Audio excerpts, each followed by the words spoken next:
Alright, sorry about that.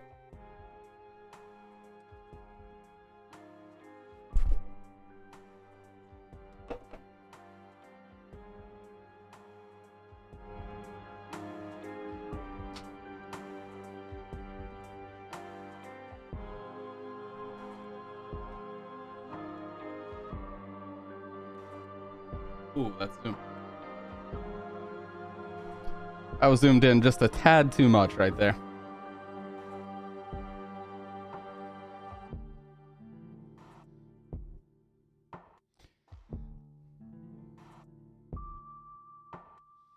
Dude, I've actually been sleeping so much better here lately. Admittedly, last night, I had to take a sleep aid, but I feel so much better. I just woke up from the crispiest, like 2-hour nap. Oh, it's so good.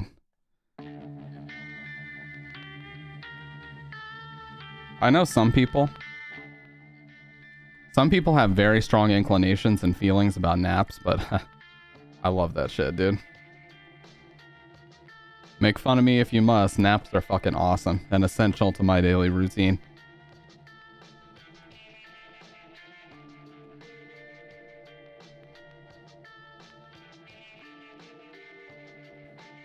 Yeah. Well, that's why I still intake massive amounts of caffeine. So,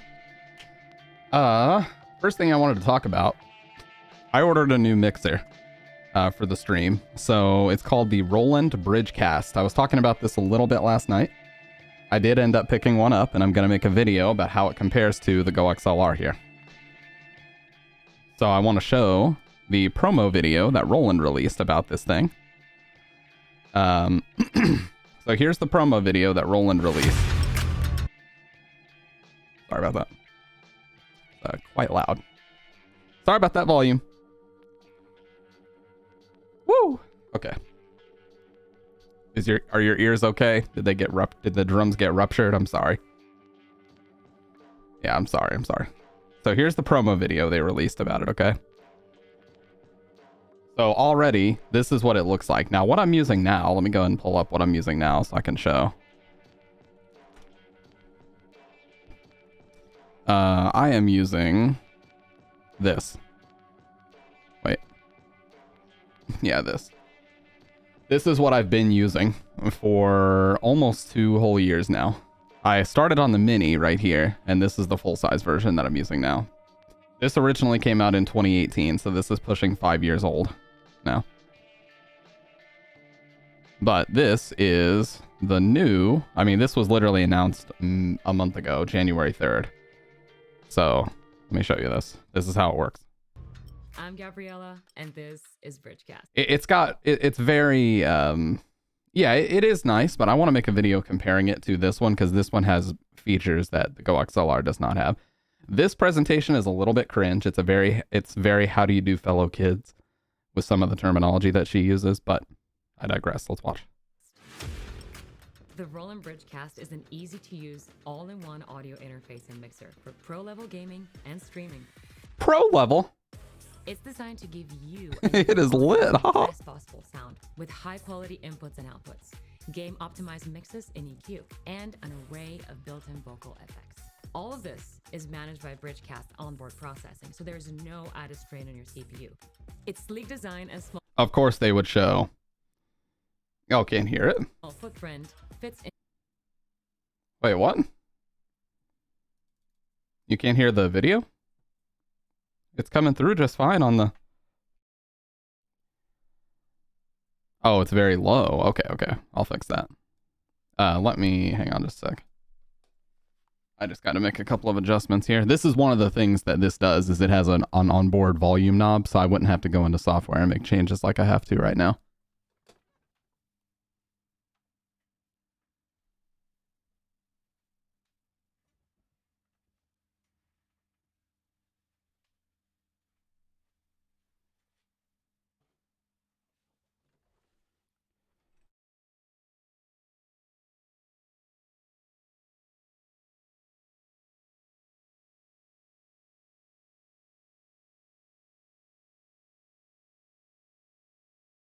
Okay, everything's been adjusted. And it should be Much louder. Into any setup, and with custom profiles, lights, and top panel skins, you can make Bridgecast yours. Let's start with the basics. Bridgecast is a major upgrade to the sound card on your PC or console, and has all the essential professional input. Yeah, so it's a lot smaller than the Go XLR, but you basically plug your mic in here. I would have to use this for game consoles because I have a optical digital to aux converter.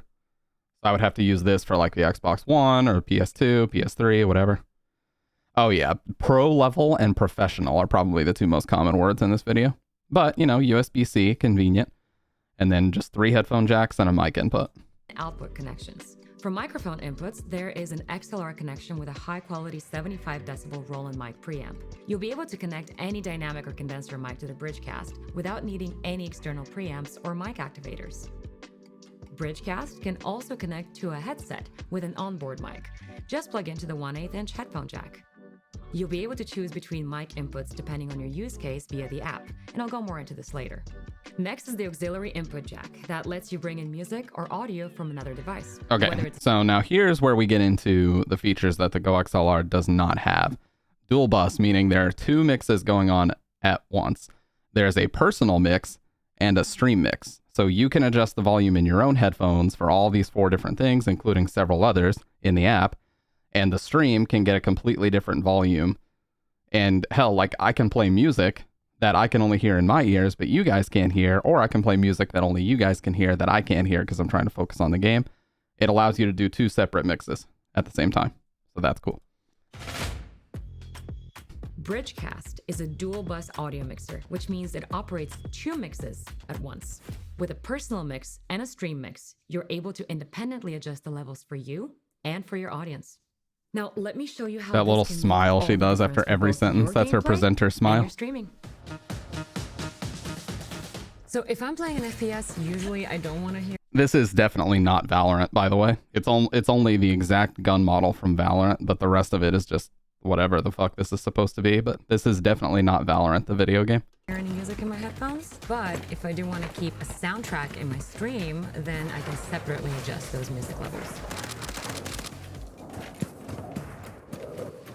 And that way, the audience gets the ambience, and I get to keep my crystal clear game sounds. Yeah, so that's cool. So that's cool. There's an app. Yeah, the timer's in seconds. This is the app. I've downloaded the app. It seems pretty like primitive right now. The Go XLR app is way more in-depth, but that'll change over time, I'm sure. There's basically just a bunch of sliders. There's not really, like this is one. You can change the color of the dials. Wait, sound effects?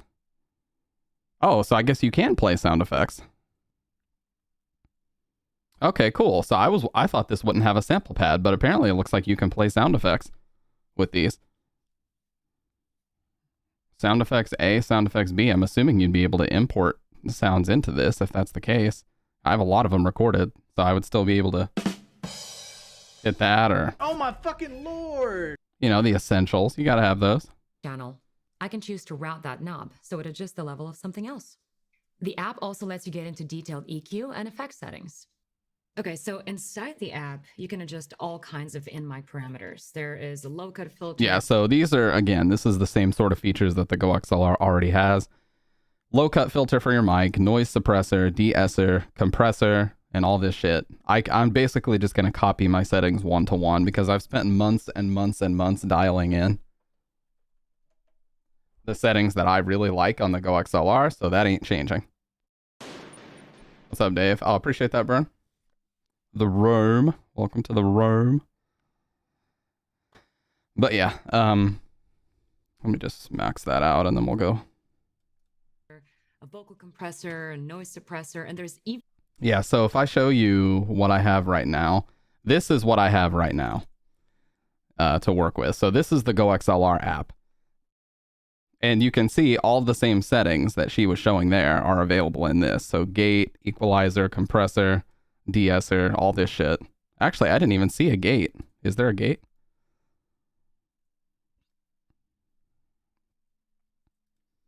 Oh.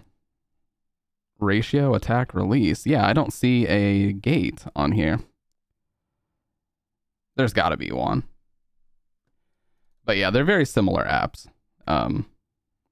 Hopefully it has a gate, because that's kind of essential. If it doesn't, then I might have to pair the DBX with it, but we'll see. I downloaded the app. I can check that myself. What am I on about? Okay, so here's what the Bridgecast app actually looks like so far. Yeah, so here's where you can set the gain. Mic cleanup. It's got compressor, mic effects, voice changer, and reverb. Compressor and de-esser. Yeah, I do not see a gate anywhere. That's weird.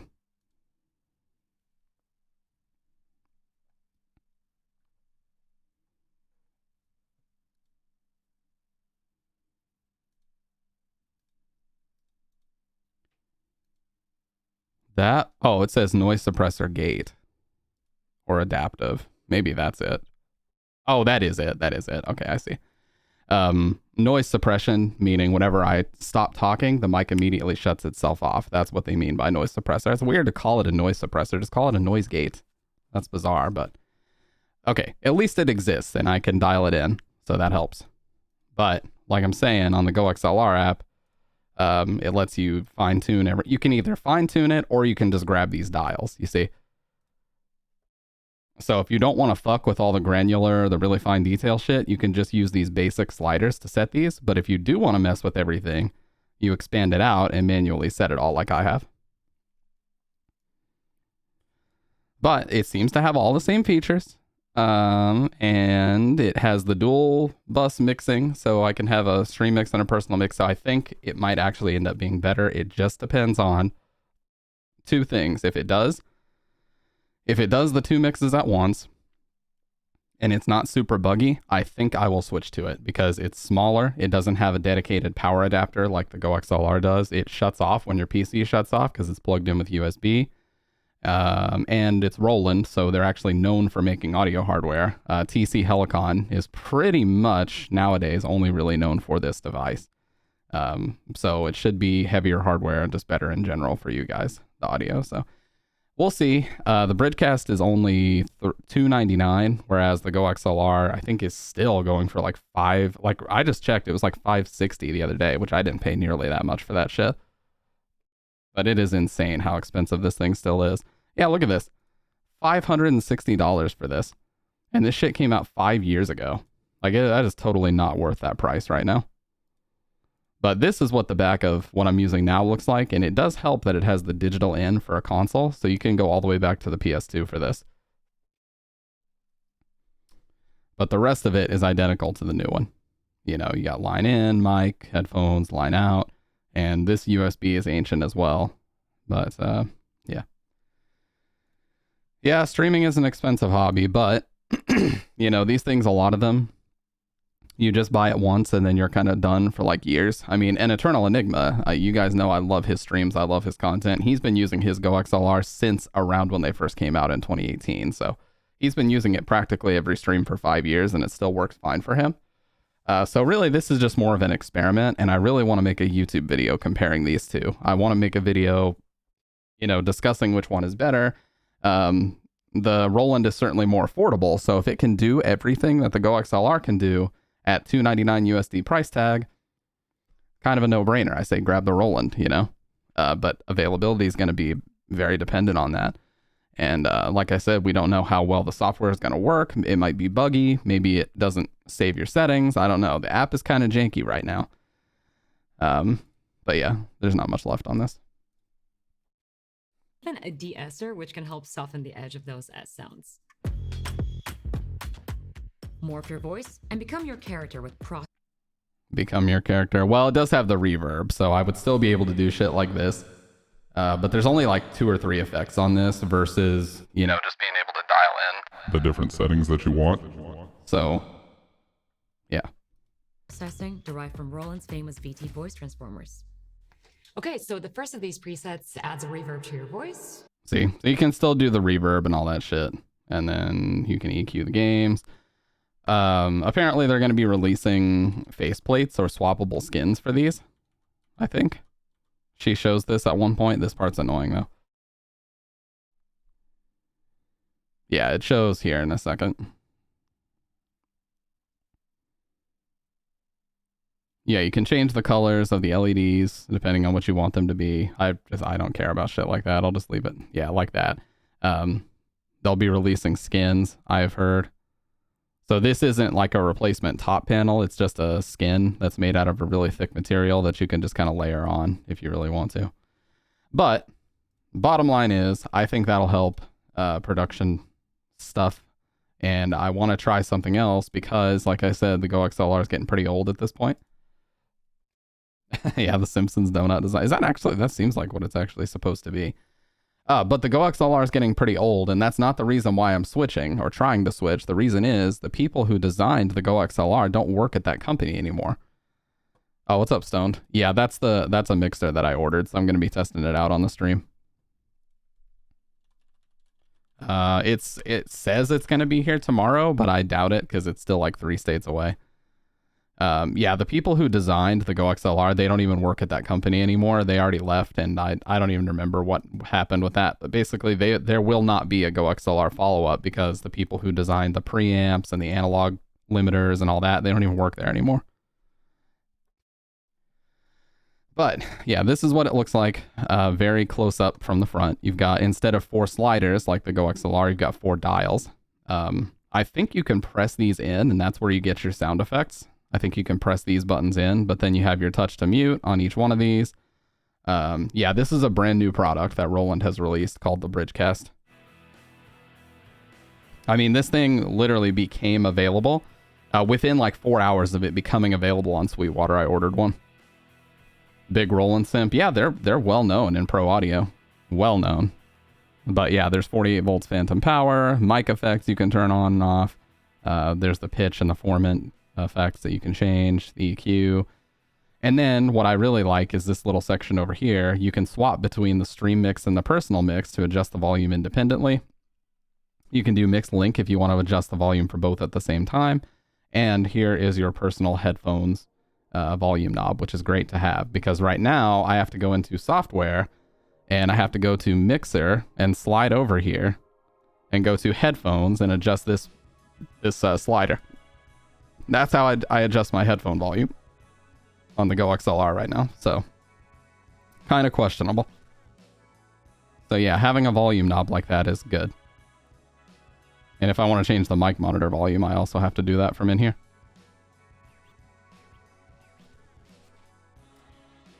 So yeah, and it's smaller. I mean, it's all metal. It's all metal. It's a smaller device in general.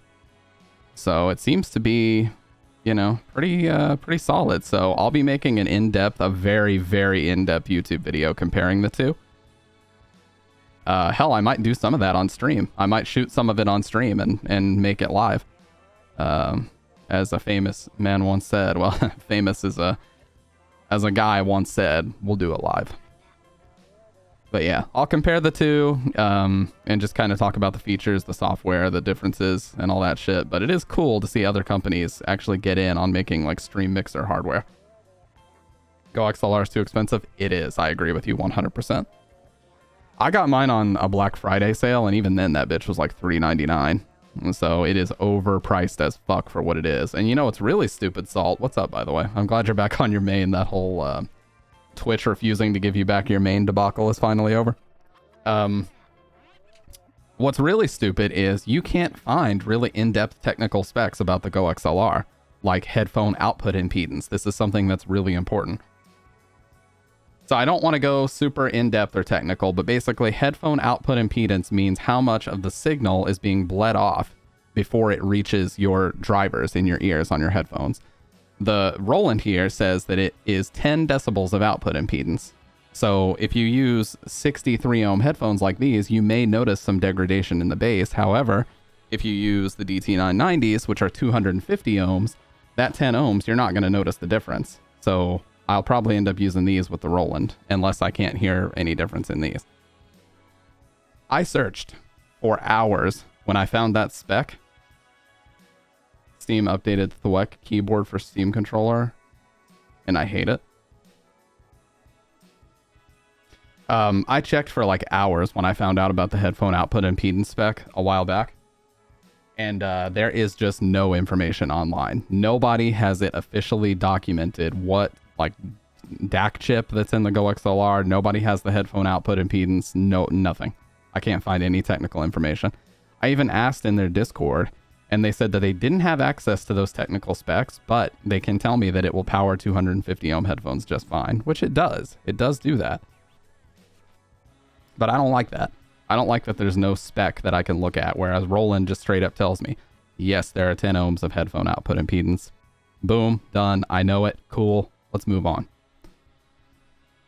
So yeah, I'm excited for that. But like I said, I don't know if it's actually going to be here tomorrow. There's a high likelihood it won't be. This is the mixer that I started. I started on a Focusrite Scarlett Solo, but it had no like mixing capabilities. It was just straight up plug the mic into a mixer and speak. That's all it was. Or plug the mic into an interface and speak.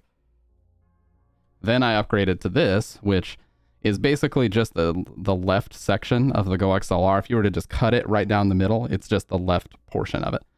So no voice effects, no sound effects, none of this shit. Just 4 volume sliders, a touch to mute button, and a sensor button, like this beep, is what that button right there is. And then I used the Mini for about 6 months, and I was like, fuck it, you know what? Like, I want to try the voice effects and all this shit, and then I sold the Mini, and I got the full size. So. But that was like 2 years ago at this point. So I'm excited to try something else, because I've kind of gotten really used to the limitations and the quirks, but it would really be nice to have all my adjustments at an arm's reach, and I don't ever have to open the software to adjust shit once I dial it in for the first time, you know what I mean? But anyways, that's enough about that shit. What's going on with you guys? I like I said earlier, I just woke up from a crispy ass nap. Bridget hooked me the fuck up. She made some steak and rice. She made me coffee and filled my fucking water bottle. So I got the whole man-child treatment from my lady. So that was cool.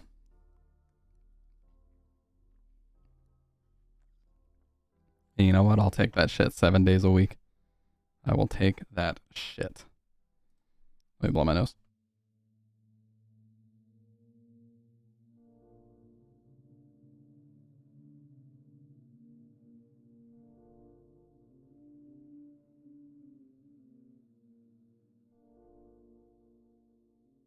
But funny enough, because I'm content brained, my favorite thing about this whole situation is that I really want to make this this YouTube video comparing the two. And I'm sure I won't be the first. I'm sure, like, I whenever I search Roland Bridgecast, there's basically only people from like China, Japan, and Spain and Mexico making videos right now. But I'm sure that by the time I've been watching any of that AI generated Seinfeld, I've been seeing stories about that. Is it a live stream? Oh yeah, AI generated Seinfeld-like Twitch TV show is peak absurdity. Twitch channel Watch Me Forever. This reminds me, you know what this reminds me of? I'll tell you what this reminds me of. It reminds me of when Twitch Plays Pokemon started to blow up. You guys remember that? Twitch Plays Pokemon was a massive phenomenon in like 2013 or so, something like that, where basically your inputs in the Twitch chat would play Pokemon Red on Game Boy.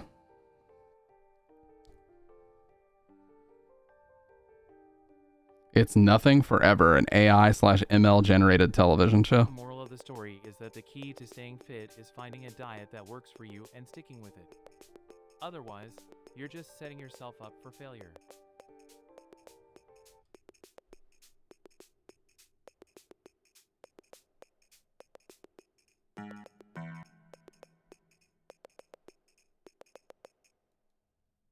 So you're telling me you got a new job? This is so fucking weird. I just started working at this big tech company.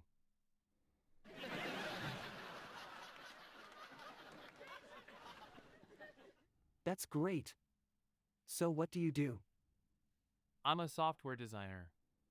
It's really interesting. Why is he? and pretty Oh challenging God. too, but that's what I like about it. Sounds like a dream job. Yeah, What this kind of seems like it's software are popping you off just like designing? Twitch Plays Pokemon popped off all those Well, years ago. So far, I'm mostly working on web applications and mobile apps. But I think the coolest project that I'm working on is a voice recognition system for automated customer service. That sounds complicated and interesting. How's it going so far? It's a bit of a learning process, but I'm getting the hang of it. It's actually pretty fun. Sounds like you're really enjoying it. How long have you been doing it?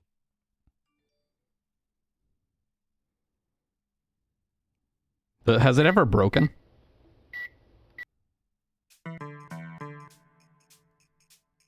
Has it ever just fucked up?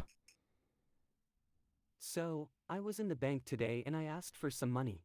And did you get it? What did they say? Did they laugh at your request?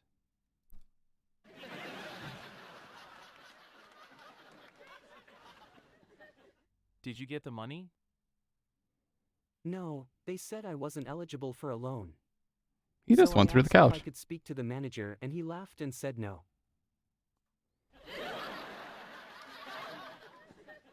Then I asked for a free toaster and he just stared at me.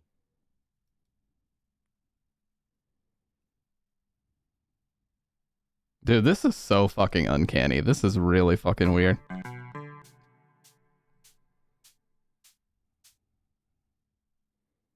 Hey, do you know what's strange? I saw a guy yesterday wearing pajamas on the subway. It was 2 o'clock in the afternoon. Wow, that's really strange. I think he should have waited until later to put them on. Hey, I think he was ahead of the curve. How so?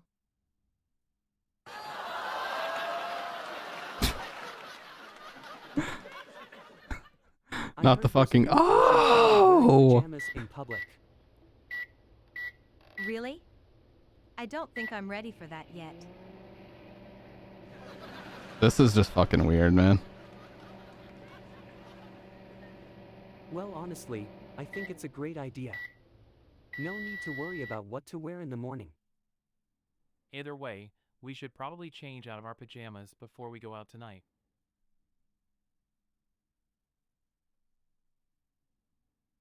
Wow, does not reflect the views held. Imagine if has it said anything like really problematic or really fucking weird? That'd be really awkward. Hey, did you know that there's a new food truck around the corner? Really? What kind of food is it selling?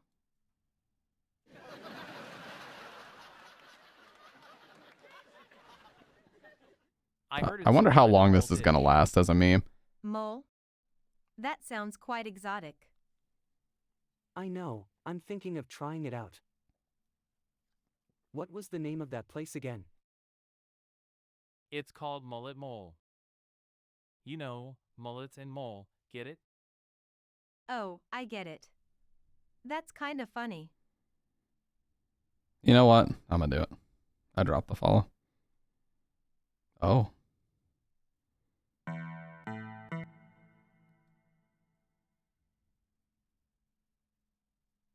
So how do you like the new job? This is so weird, man. It's all right. I see already I'm starting to like check out because I'm seeing things repeat a lot. Every time I ask The dialogue is the only thing that's interesting. everyone gets a bit nervous. What kind of questions are you asking? Just simple things like what the dress code is and how often we get breaks. Twitch Plays Pokemon cannot be understated. That stream literally took over the website for quite a while. Burn probably remembers that. And what was really crazy, one of the biggest things I've ever been a part of, like inside of a Twitch chat, was when somehow, I have no fucking idea how, but from like 13,000 people spamming inputs constantly, the game was able to capture a Zapdos and basically just shred the rest of the game. But that was fucking crazy. When they caught that Zapdos, the fucking stream chat just blew up. There was not a picosecond that went by that it wasn't just shooting past. Like, what? How did that happen? What the fuck? So it reminds me of sort of an evolution of that, you know, involving Twitch chat or just something that is like really popping off right now that's uncanny like this.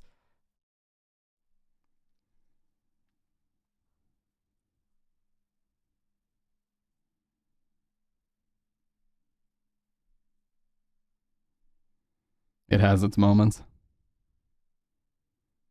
Yeah, I'm guessing that microwave revving up sound is pretty common because everybody keeps spamming in the chat.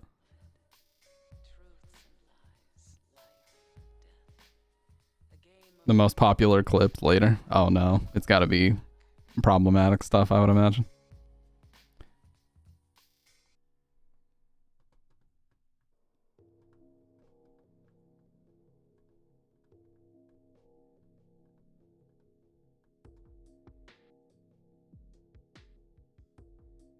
But yeah, it's very weird. It's kind of hypnotic. Like it almost pulls you in. It makes you want to keep watching. But I have to tab out. Otherwise, I'll just keep watching it.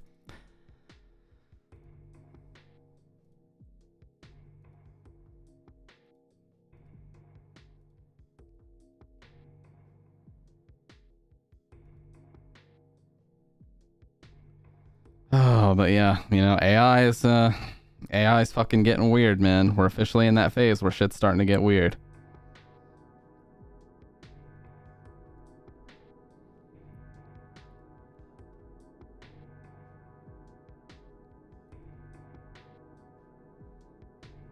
AI generated home improvement, yeah.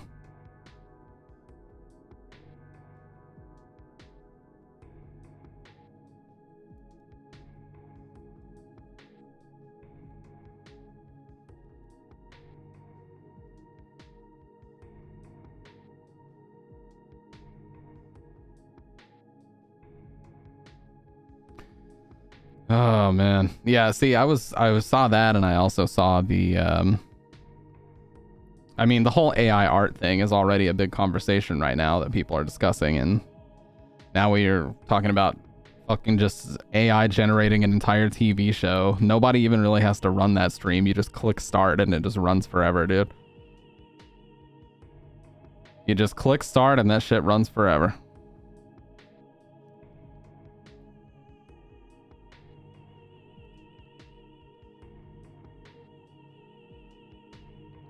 Where is it even categorized? On Twitch, because I don't see it. Is it IRL or just chatting? Yeah, it's in just chatting.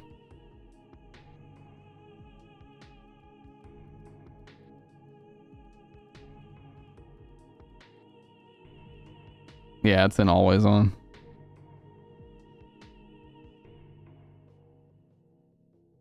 Make sense mode is on, he says in the title. Yeah, always on does have some very bizarre shit.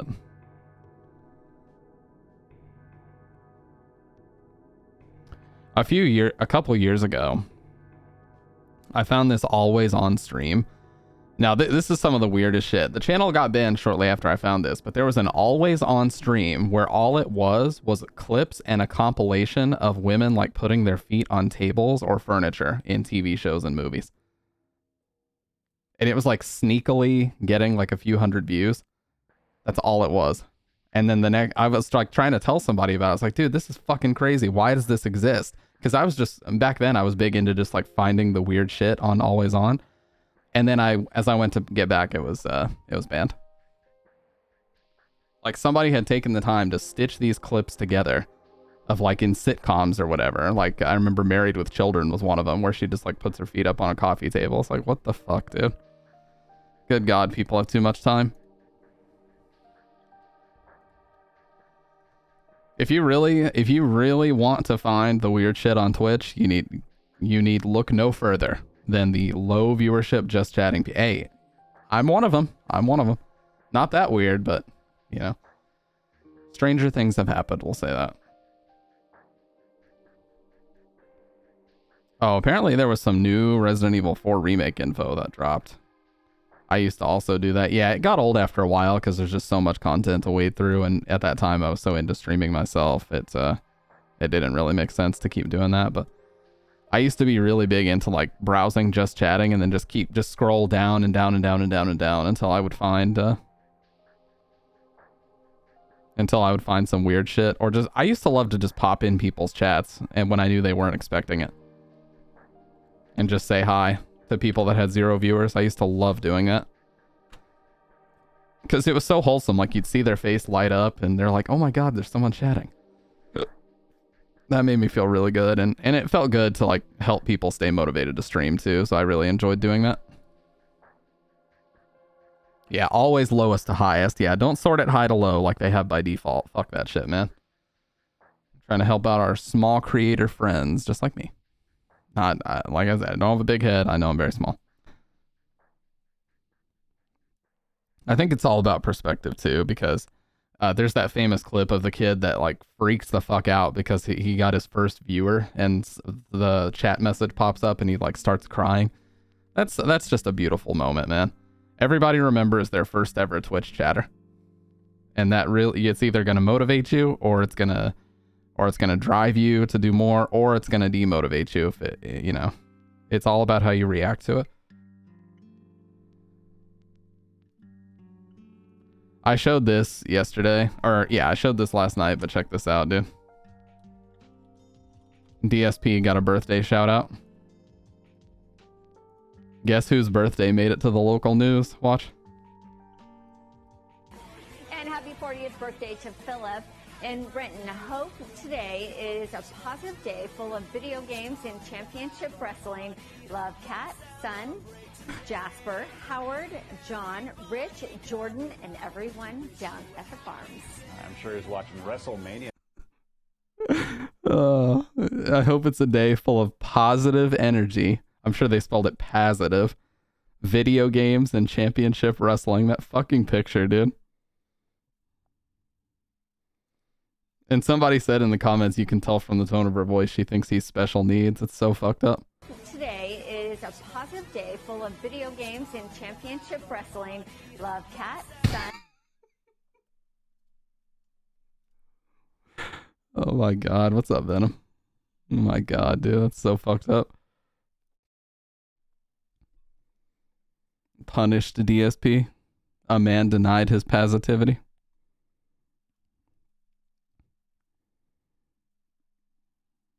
Dart, have you guys seen the Twitter? Oh, I hope it's still around. Lightside Phil. I gotta find Lightside Phil. There was also one called Phil Callens.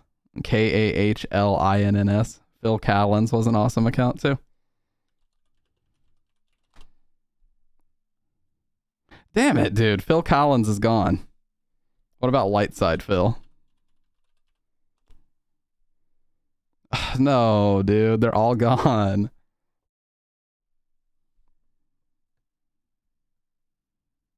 Oh.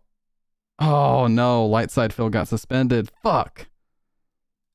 Okay, I really don't like the fact that hard R is trending. I'm not clicking that. But yeah, fucking. I used to love Phil Collins. That was my favorite fucking DSP parody account.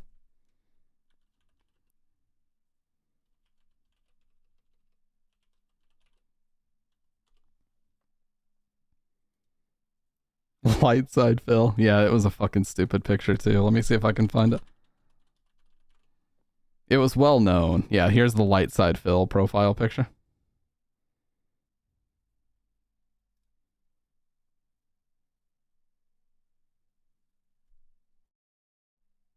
And he just used to post literally whatever DSP would post, he would post the polar opposite of it every single time. Hard R is a reference to an article about a movie trying to get the rating R. Oh, okay. Makes sense. I was like, I'm not touching that with a 50-foot fucking pole if that's what I think it is, dude.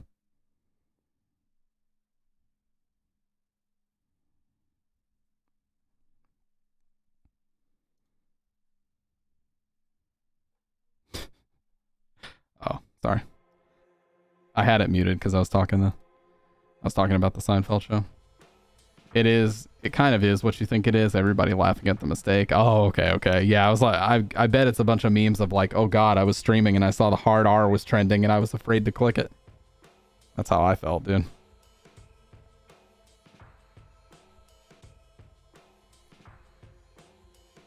Dude, I don't know what it is. I don't know if you guys are getting this as well, but I keep getting recommended these podcasts where it's just like a bunch of like millennial or younger dudes with a bunch of millennial or younger girls on the other side just discussing relationship stuff. I keep getting like these YouTube shorts of these podcasts I don't give a fuck about.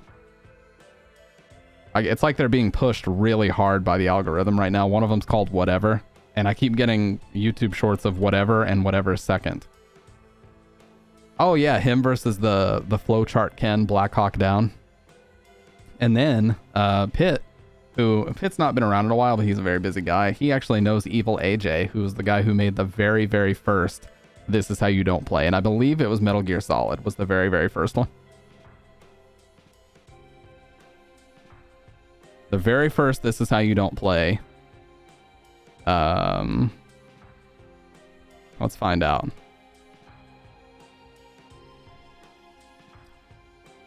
Yeah. No, MGS3 was the first one. No, it was actually 2. The very first This Is How You Don't Play was Metal Gear Solid 2 9 years ago. And then 3 and 1 came after.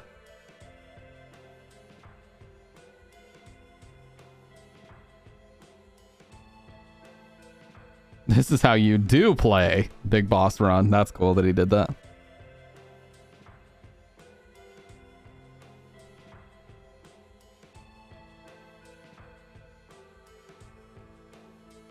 Damn, dude, his channel kind of popped off for a little while there. What the fuck?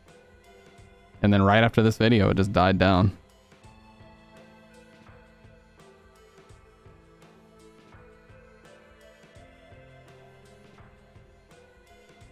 But yeah, that was the original detractor. Marvel's Wolverine reportedly going hard R may launch in 20... Oh god, that's a poor choice of words. It's like that really stupid meme where it says Josh Brolin confirms Thanos will say the N-word in Avengers Endgame, and it just shows him at an interview wearing a suit on a red carpet. That's about as problematic as that, too. And during this month. Yeah. Of all months, of course, it would be February that this would be trending. Questionable. Okay, very questionable. But yeah, there was a stupid, obviously fake photo that was trending on Twitter for a little while, and people were getting faux outraged about it, and it straight up just said Josh Brolin confirms Thanos will say the N-word in Avengers Endgame. And some people were actually so dumb that they thought it was real. Like, come on, dude. Come on. Nobody's actually gonna fucking say that shit. Come on. That was when I learned how gullible Twitter really is when that picture started trending for like half a day, and everybody was like, hey, it's fake as fuck, okay?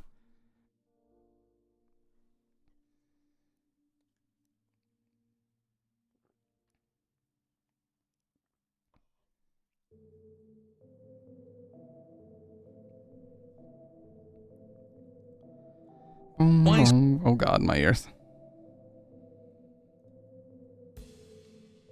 Oh, the Lakers beat the Pacers.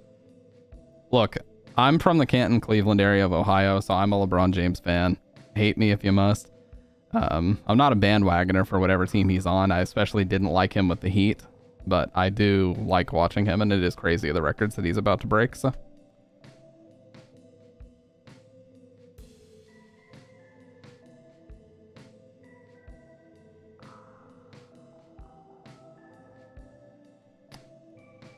Almost as real as that email everyone gets about some bank asking you to click to log into your account and validate your credentials. Dude, I've been getting QuickBooks, which is that Intuit company, the same company that owns TurboTax. Of course, now, like in the midst of tax season, this would be going around. Every fucking day,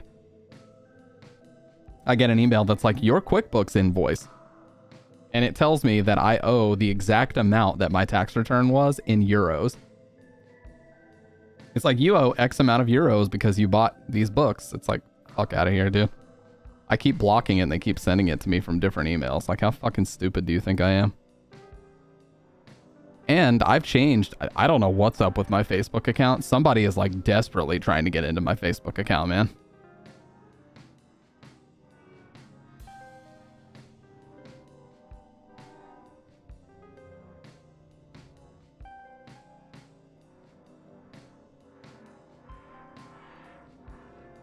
Yeah, somebody's like desperately trying to, yeah, I guess Meta now. They're desperately trying to get into my account. Like, I changed my password to literally like 20 fucking numbers and letters and capital lowercase characters, special characters, a bunch of crazy shit. And I still got an email today. Hey, we noticed you're trying to log into your account. Click here to log in with one click. And it's legitimately, it is from Facebook. So I've had to just keep saying, this wasn't me, this wasn't me, this wasn't me. So I don't know what's going on, if they're just like typing in my email and an incorrect password and it's trying to help me sign in, but it's getting old, okay? It's getting very fucking old.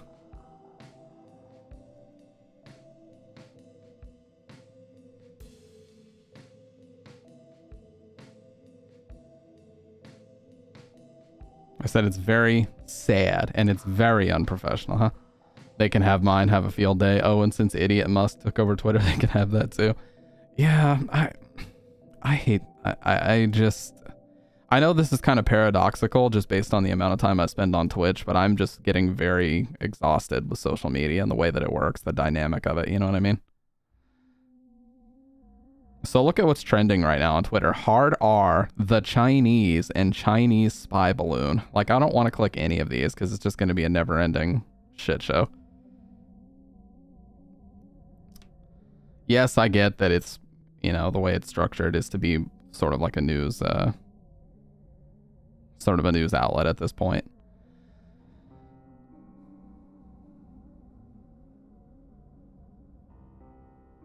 But either way, I just don't, I just really don't like it.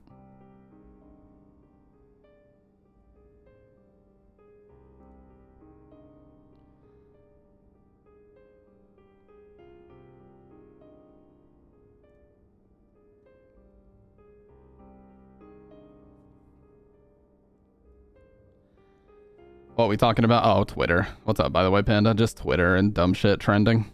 Like, social media is fated to die if it keeps going like this. Absolutely. People are tired of this shit, man. You know how many people okay, so my age was kind of the introduction to social media, right? I'm 28. So when I was 14, Facebook was just coming about, and people were sort of migrating over from MySpace. But before that, MySpace was a big fucking deal. It was a big deal. It was a big deal for music promotion. It was a big deal for just being the first social media. Hell, I learned how to do a lot of HTML in MySpace.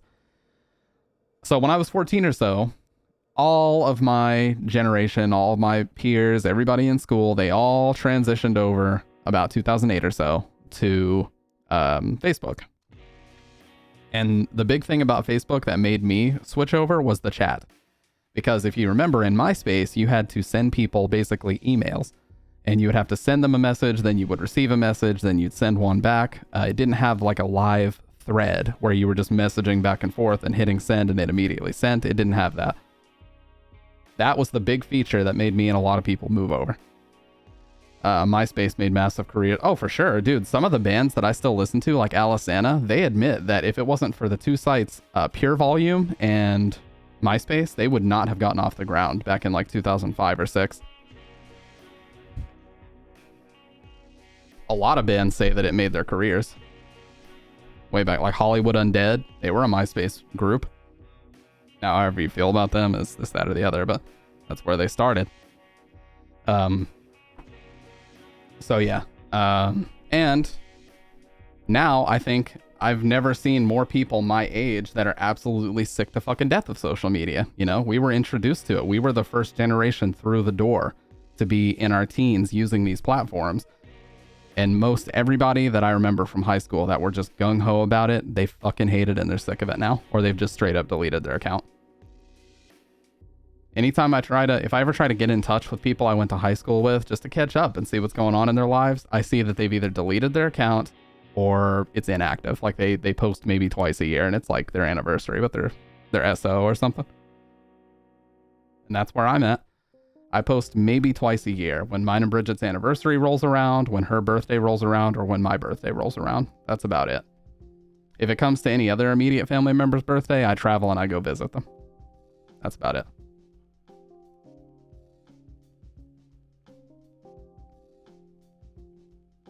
Oh, Jeffree Star. Jeffree Star started on MySpace.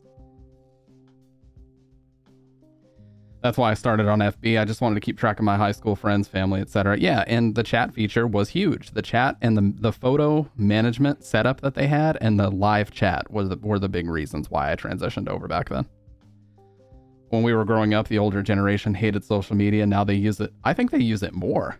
Dude, I think they use it way more. Like my mom used to always tell me, you know, don't ever post your picture on social media. And, you know, in a couple years, all these pictures are going to be gone. So you need to make sure to back them up somewhere else. And now where is she? Posting on Facebook, profile pictures of herself constantly, sharing cute videos of dogs and cats. She's got a very wholesome Facebook, but, you know, there are a lot of older people that use it for political stuff. And I'm not about to even get into that. Oh yeah, dude, I got in huge trouble because when I was over at a friend's house, just to defy my parents, I wanted to make a MySpace account. And there was a photo of me on there, like super young. I was like maybe 12, I think, when I made this shit. And I was born 94, so this was like somewhere in the neighborhood of 2006. And I don't even remember what it was. I feel like my dad heard me slip and say that I made one while I was over there. And he basically was like, show me the account now. And he forced me to sign into it and he deleted that shit. So he did the same thing. Retrospect. Oh yeah, of course. They were definitely in the right, dude. Like, but the thing is, it was so frowned upon back in the day to not have one. It was fun back in the day, but ever since it's become the repository for blatant misinformation and hate speech, I'm glad I dropped it 3-4 years ago. Yeah, my aunts and uncles would typically get on there and play Farmville. And they would just message me sometimes just being like, you know, hey, what's up? You know, are you going to come down for this, you know, get together? Are you coming down for Christmas, coming down for Thanksgiving? And that was basically how I used it for a number of years. But in the very, very beginning, everybody made a Facebook account because that's what was popular. If you didn't have a Facebook account, how were you supposed to stay in touch with people, dude? Like that's where all the quote unquote cool kids were hanging out. There was a lot of social pressure to make a Facebook account. It sounds stupid, but there was. And so I made one just based off that pressure. I think my first profile picture was a picture of Joey Jordison. RIP, by the way. Legend. But a picture of Joey Jordison during like the Iowa era of Slipknot. And I remember some girl that I had a crush on at the time was like, that's not you. And I was like, oh, this is so crazy, dude. She commented on my shit. And the novelty of that wore off very quick. Yeah, the novelty of that shit wore off very quick because slowly over time, I just started to realize that like people were just on there to waste time. They just wanted to comment on your stuff and you would message them back and forth a few times, but it was like, it just got old, you know? Like at the time, I would have rather just been kicking back, watching like DVDs of Viva La Bam and just going out and finding different skate spots in my hometown. What do you need? Need just a second, Bridget needs some. Oh yeah, massive narcissism machine. You're dead on about that.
If you ever get back to Death Stranding, the social media aspects of the game are really cool.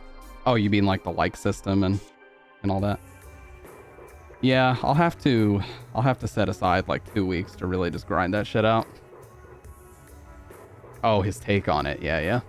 Well, I mean, he already showed a lot of his take in Metal Gear Solid 2 as well, so.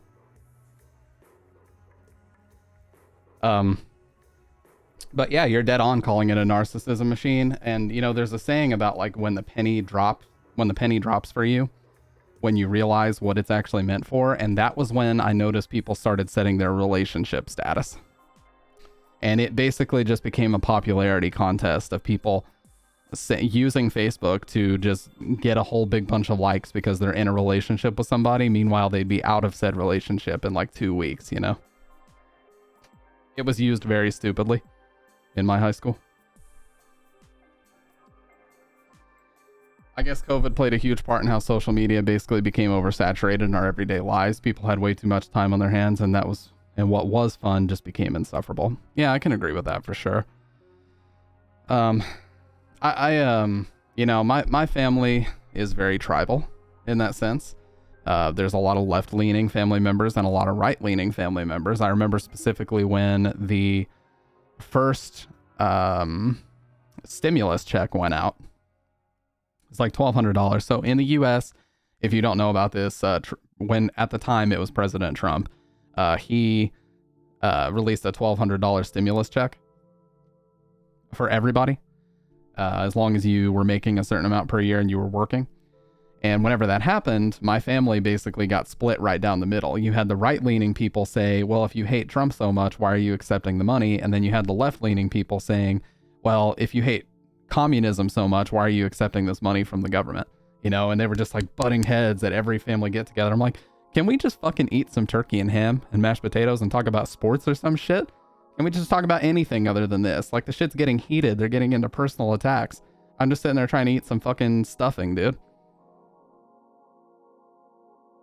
Like, fuck out of here with all that.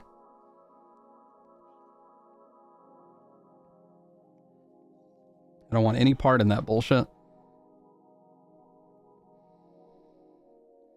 That was basically my family's. It's fucking stupid, dude. It's like, are we family or are we not family? Are we just here to argue? And we're in Canada? Yeah, it's like, it was just ridiculous, man. I'm like, I'm here to ask you what's going on in your life. I'm not here to talk politics with you. I took the money because it's $1,200 and I'm not an idiot, you know? If somebody just offers me $1,200, why the fuck would I say no? You know what I mean? It makes no sense.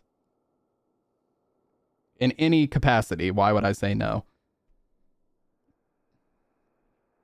But, you know, it was a big thing for some reason in my family. They just had to go on and on and on about it. And it was just exhausting. But yeah.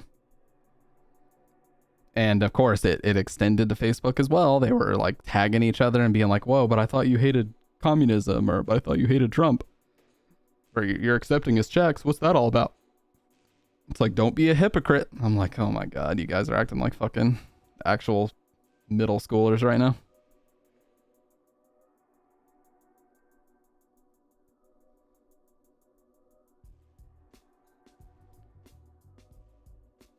But, you know, I've always tended to be more on the, whenever I visit family, I just don't like to bring those topics up because I know how my family is and they are very tribal in that way. So my method of coping with that when I go visit family is just to not engage in it at all. You know, if they start talking like that, I'll step out with Bridget and we'll just sit on the porch and hang out for a little bit.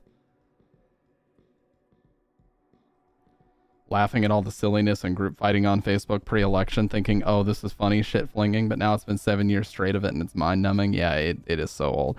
Now, so many times on Twitter, this was the day I realized that I refused to use Twitter anymore for, you know, browsing or doom scrolling, as they call it, is, I'm not going to say the specific instance, but I'm sure you guys know what I'm talking about. A certain court case went a certain way, and every single reply in like the news footage of this court case, you would see one person making some kind of fucking salvo, and then some person would do a zinger back to them, and then it would just be these two people just fucking fighting back and forth over and over and over endlessly in this one thread.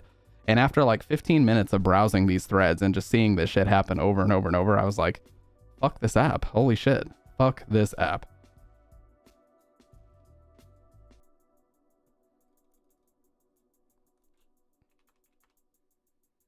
Reaction GIF of the week. Yeah.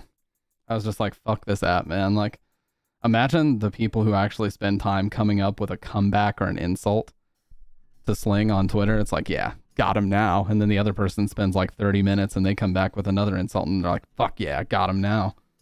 And it's just two people just fucking dogfighting back and forth. I avoid I've always hated Twitter. Yeah, it's that's been the one that I've had a big issue with for a long time. Politics completely aside, more like a societal impact. I avoid confrontation when I can. I just don't want to expend energy on stupid fights that have absolutely no purpose. Sad, but that meant I basically had to become more scarce towards my family. Yeah, exactly. Because the thing about my family is they're very passionate, for better or for worse. And when one of these arguments starts, they start defending points and arguing points as if their life depends on it. And they get a little bit too heated. It gets very uncomfortable. So like you, I just kind of have to abstain. And when that happens, I'm just kind of left out of these crazy conversations that happen. And I'm like, well, you know, I think it's a net positive because I didn't really want to be a part of that anyway, but they seem to enjoy it, you know? So if they enjoy it, that's great.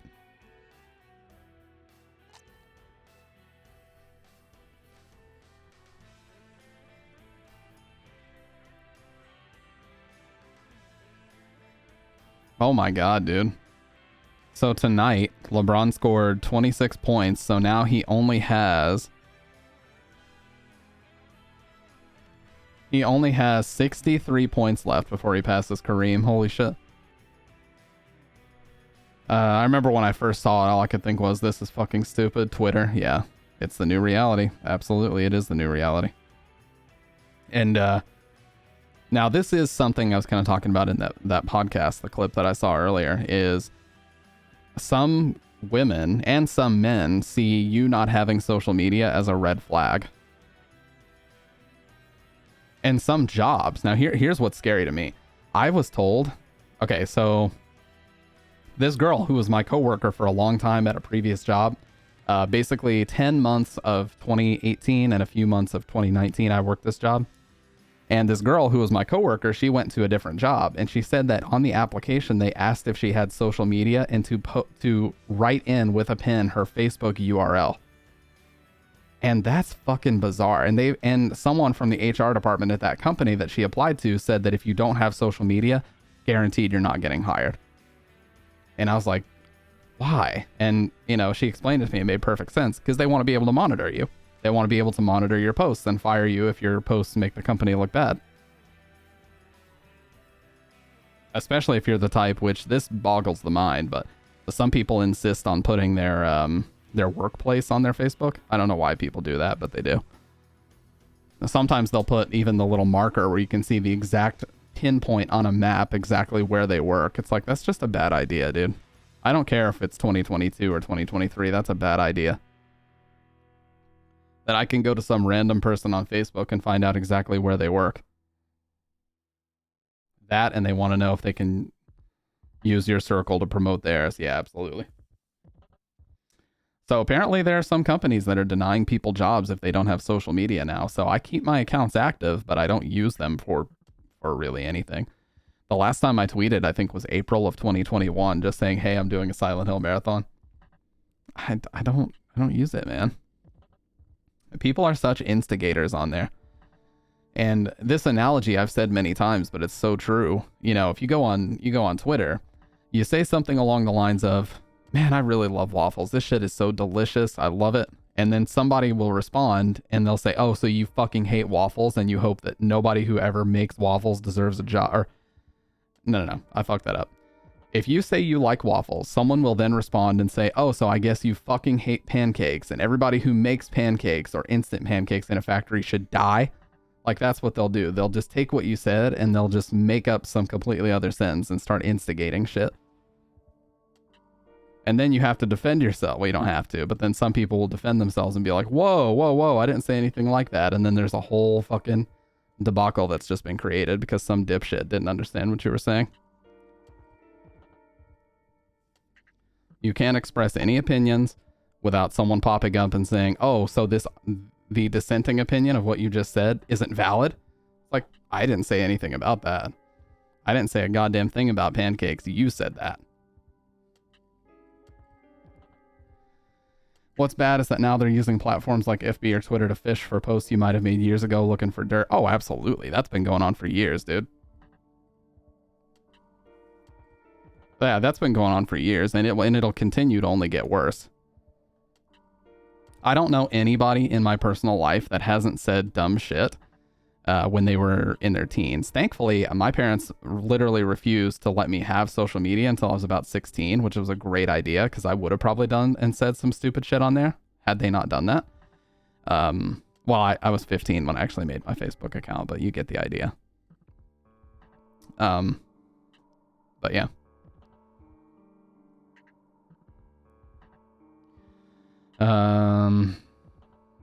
So yeah, that was fun. And, that's what's going on right now for sure. Like people, and it's not even 20 years ago. Like some people will go back through, I remember with Boogie2988, like he did say some really stupid shit, but people literally went back to like 1997 to EverQuest forum posts that he had made that somehow were still archived. And they were finding that and posting stuff that he had said in there. 1997 EverQuest forums. Okay, that's just fucking insanity. The fact that they were willing to go spelunking that far to find some shit on Boogie2988.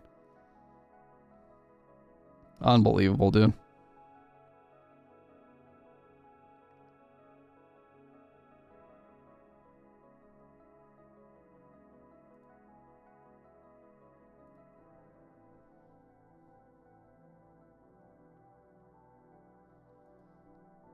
I'm so thankful social media wasn't a thing when I was young and stupid. Yeah, exactly, because now I will say there is some fucked up corruption going on, because you know how archive.org, it's either archive.org or internetarchive.org. You can basically archive any page. Well, there's some journalists who actually know the people who created that website, and they can personally request that they wipe all of their records from the site so nobody can do that to them. Isn't that fun? So the people who, and those same people who can have their records wiped are some of the people who will search through your history to find anything to pin on you. But you can't retaliate because all their shit's been deleted. They're in the clear, baby. Isn't that fun?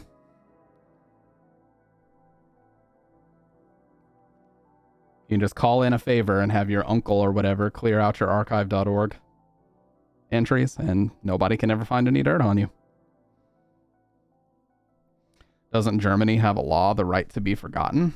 I actually don't know about that. Is it like a statute of limitations on things you post? My dad works at Nintendo. Is it like a statute of limitations on things you post? Is that kind of how it works?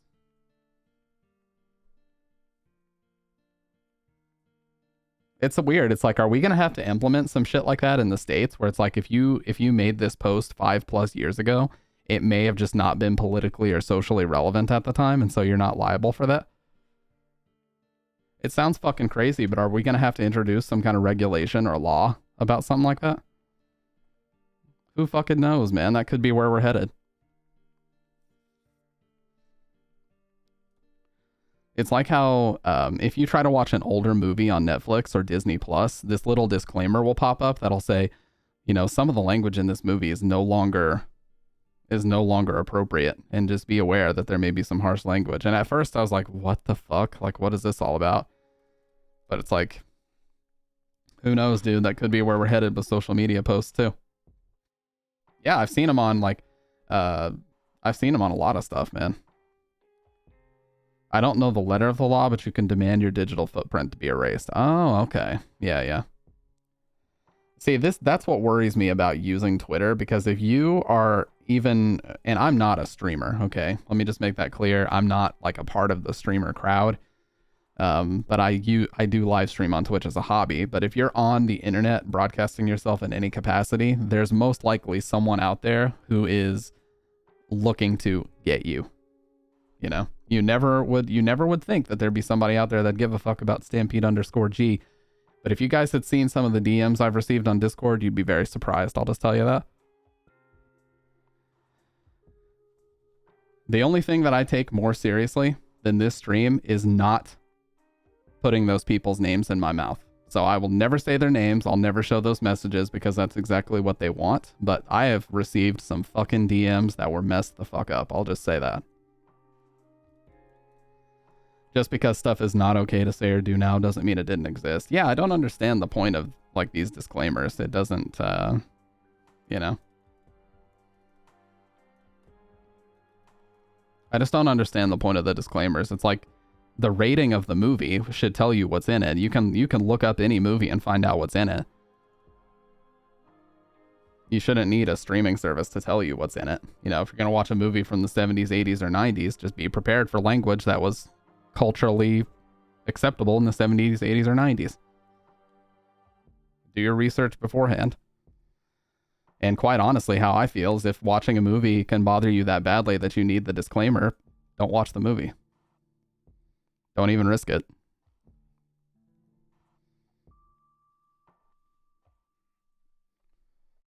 You can call me insensitive for that if you want, but that's how I feel. If watching Terminator is going to bother you that badly, just don't watch Terminator.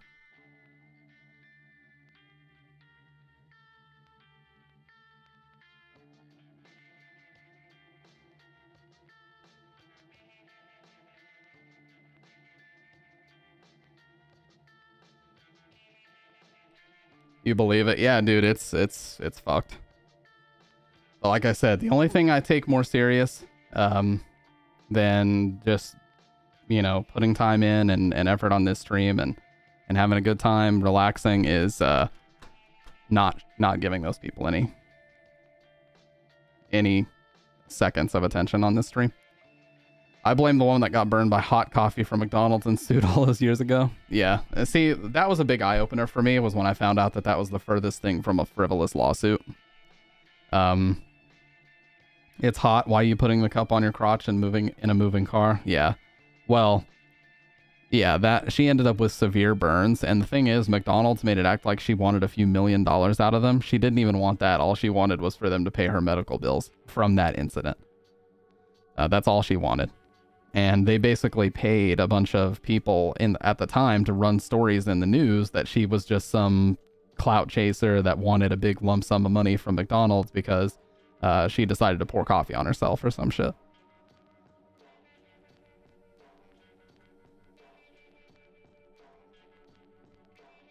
Yeah, when I was younger, I thought, I was like, I'm on McDonald's side. Fuck this lady. She just wants money. And then when I actually read the details, I was like, oh, wait, she actually really got fucked up. Like, it was severe burns on, like, her genital areas. And she was an elderly lady, too. So she had to have a lot of burn treatment. And all she wanted was for them to pay her medical bills. And they decided to, like, do this smear campaign on her because she was costing them money. Now, from my understanding, they did eventually end up paying it. But the whole story is just a literal shit show. Everything about it is a shit show.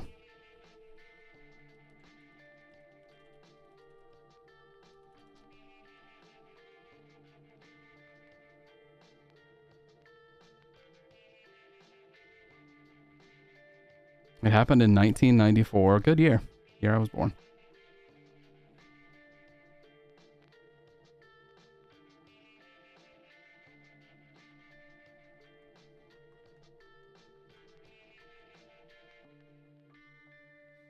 Yeah, and no, I understand. And obviously it's fucked up, but there was another thing, 95 Chads. Yeah, I was born December 94, so very late. My class in school was the 1995 class, though. I was like one of the youngest people in my class, and the 1995 kids were the year below me. December 95, nice, dude. I'm a boomer, dude. Come on, I'm a boomer. Or I think you're a Capricorn, I believe. Capricorns, we seem to keep finding each other, dude. I'm not even that big on zodiacs until Meg started talking about it. When you hear the words tort reform, it's corporations who want to pass laws so they don't have to pay. Sagittarius, I'm early December. Yeah.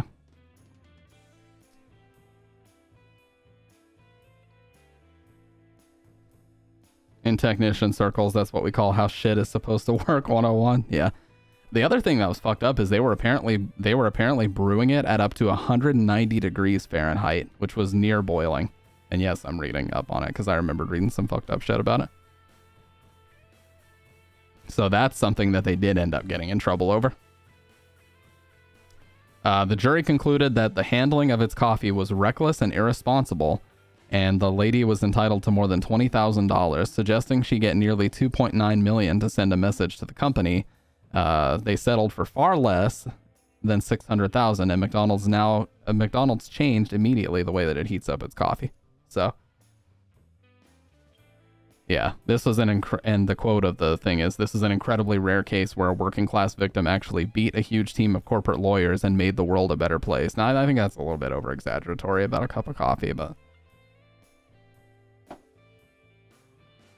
to say that the world was made a better place because McDonald's coffee isn't brewed so hot is a little bit ridiculous, I'll be honest.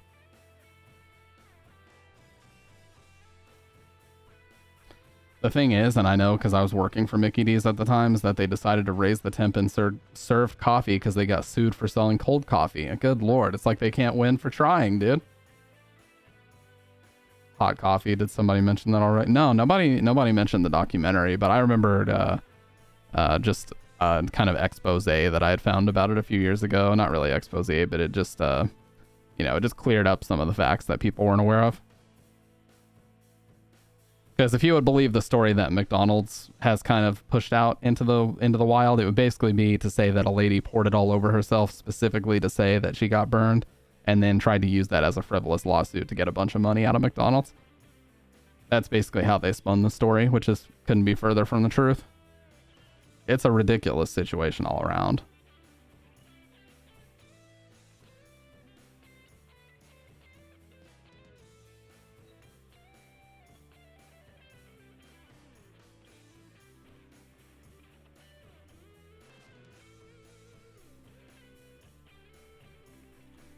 Look up the doc. It explains the larger issue of tort reform. Yeah, I'll definitely save it.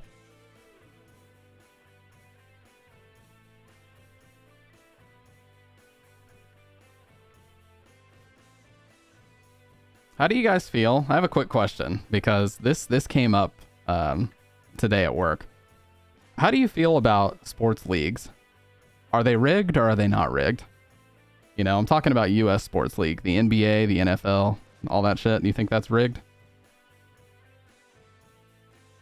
This kind of came up today in conversation because we were talking about LeBron breaking the record against the Bucks, which was Kareem's original team. Rigged in what way? Outcomes, championships, star players, final and first games, star players, best games. Kobe Bryant is a good example. No. So here's something a little bit odd about Kobe Bryant that I want to show. You remember when he scored 81 points?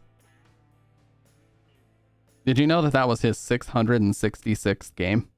Exactly.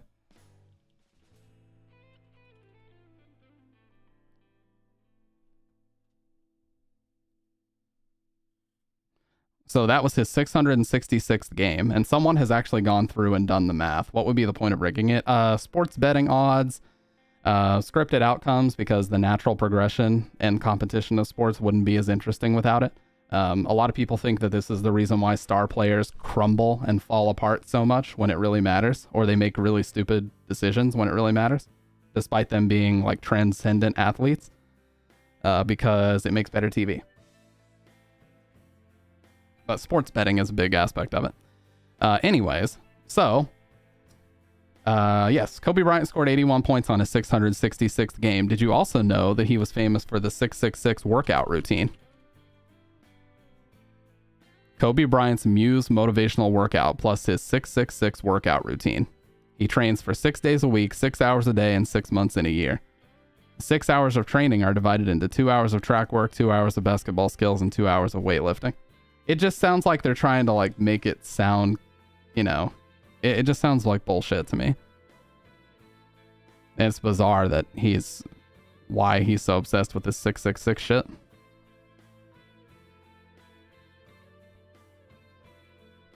And also, we want to talk about his final game. Did you know that he checked out with exactly 4.1 seconds left on the clock? He was dead at age 41. And the final shot that he made in that game was over number 41, Trey Lyles.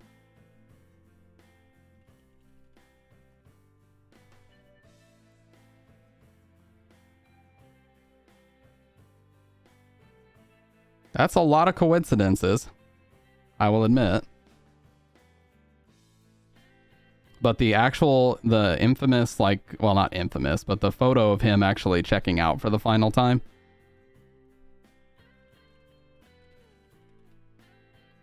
Betting is probably the strongest argument against the idea. The way I feel is there's too much money involved in these pro sports for it to be just random. I don't think they blatantly fix the results, but they push certain things. I think the referees are a large part of it. Whoever is refereeing a game can literally control the outcome just based on what they decide to call and what not to call. Anyways, so here's the footage. I can't show much of this, but watch this. So he shoots this. Kobe's final shot, right here, is over number 41, Trey Lyles. You can see him fly by right there. There's 41, Trey Lyles. And then they stop the clock early.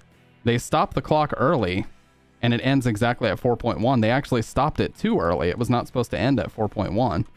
The clock is supposed to stop when the ball hits the floor. See, watch. They stop it right at 4.1. The ball hasn't even hit the floor yet. And then it stopped at 4.1 and he checks out for the final time. Isn't that fucking weird? That's fucking weird, man.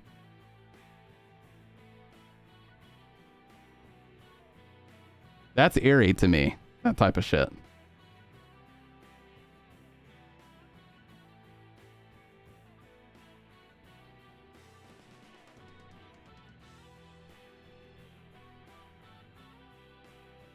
God bless America. Oh, you mean just the obsession with sports in general? Yeah, it's very bread and circus, what goes on in the States. I've had people that'll straight up, like, I know people that will straight up destroy their goddamn TV if their favorite NFL team loses or some shit. Or they'll just be an asshole to their family, their girlfriends, whatever.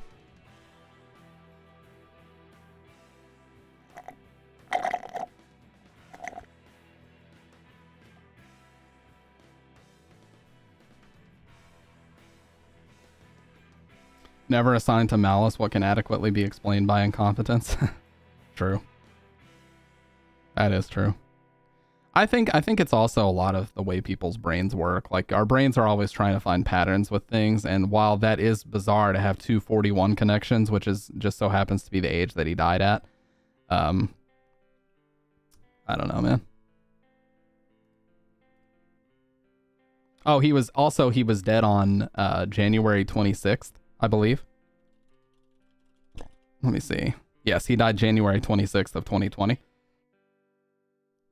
And people also made a big deal that the pilot's name was Ara Zobayan, which is the first letter and the 26th letter.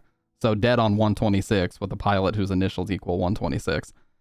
But that has to do with gematria. That's a whole other conversation about like numerology and all that bullshit. That's like occult stuff. I don't really get into all that, but I'm just saying, like, this is shit that I saw because there's a NBA YouTuber named Cosgrove who explores like all the conspiracy theories and just discusses a lot of shit, and that was one of the things that he brought up. That's exactly right, Patterns. Like, Michael Jordan shot his final shot with the Bulls in 1998 in Game 6 with exactly 6.6 seconds left on the clock. That's another one. To go 6-for-6 in NBA Finals. It's a vestigial survival mechanism, yeah. And plus, we know from things like the Mandela effect, people's brains aren't always reliable. You know, like your brain is definitely not as great at remembering things as you thought, and it's certainly not as good at recognizing patterns as you thought. That's proof to me. Like, the amount of people that don't know a lot of things about the Mandela effect, or the amount of people that misremember things in relation to the Mandela effect, but instead of admitting that maybe they could be wrong, they end up getting really mad and doubling down and saying, no. You know? I remember that the Sinbad Genie movie came out in the early 90s and Kazam was a ripoff of it. I remember, dude. I saw it. Okay. Can you produce a copy of it? No, but I saw it. It's like, what? It's amazing how structured something is when it's supposedly random. Chaos theory is wild. I know, man. That's what I'm talking about. That 41 shit is not even scratching the surface of the crazy stuff that happens in sports. What about Tim Tebow ending a game with like a million different 316 statistics? And he was big in that chapter in the Bible, or big on it. Tim Tebow 316 game. Check that out. Is 316 coincidence? Okay. He always put these on his on these little things under his eyes that creeped everyone out. He threw for 316 passing yards. He averaged 31.6 yards per completion. The final ratings for the game was 31.6, and Pittsburgh final time of possession was 31.06. Like, come on now, dude. Come on. Are you calling bullshit on this, or am I the only one?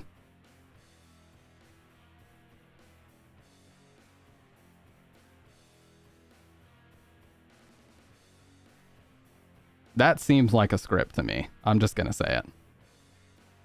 Yeah, John 3:16 was the thing that he always had on his...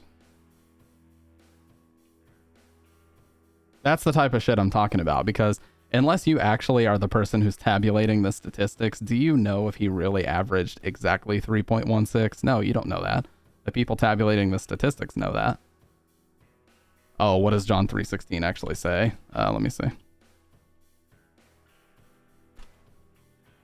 Oh, it's the "For God so loved the world that he gave his only begotten son, that whosoever believeth in him should not perish but have everlasting life." It's that one.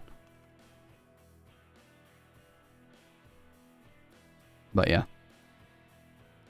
It's just weird, man. There's a lot of odd coincidences going on in sports. And you know, David Stern, who was a very evil commissioner of the NBA before Adam Silver, he's famous for saying that the NBA is not about basketball. It's not about the arena. It's not even about the players. It's about making stars. That's what he said.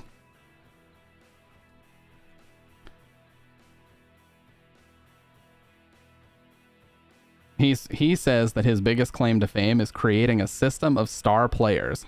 That's what he says. He says it's not about basketball. It's not about players. It's about making stars. That sounds like to me he's trying to make movie stars. And that's what he did with people like Shaq, with people like Magic Johnson, people like Larry Bird. Especially people like Jordan. Holy shit, Jordan was like untouchable in the NBA. Like, you were not allowed to say anything negative about him.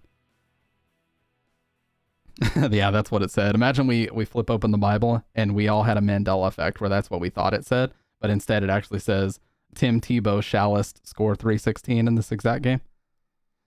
Yeah, it's all about how you market the product. And the other thing that people have pointed out is that the legalese when it comes to the sports leagues is actually the exact same as the WWE. When you pay for an NBA game, there's literally nothing in that ticket, nothing in the stipulations that tells you you are going to see a legitimate competition. The only thing that they are guaranteeing you is that you will see a basketball game. That's it. So if you see a basketball game, they are free of any litigation against them. That's the only thing that they owe to you is a basketball game. They don't owe you legitimacy in any way. You're not entitled to legitimacy as far as they're concerned.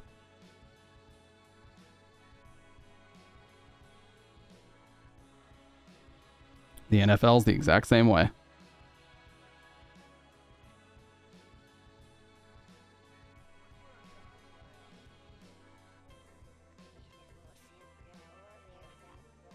David Stern was also famous for saying that he doesn't care about any of the controversy in the NBA because everybody knows that if you can keep on making money, everybody's happy.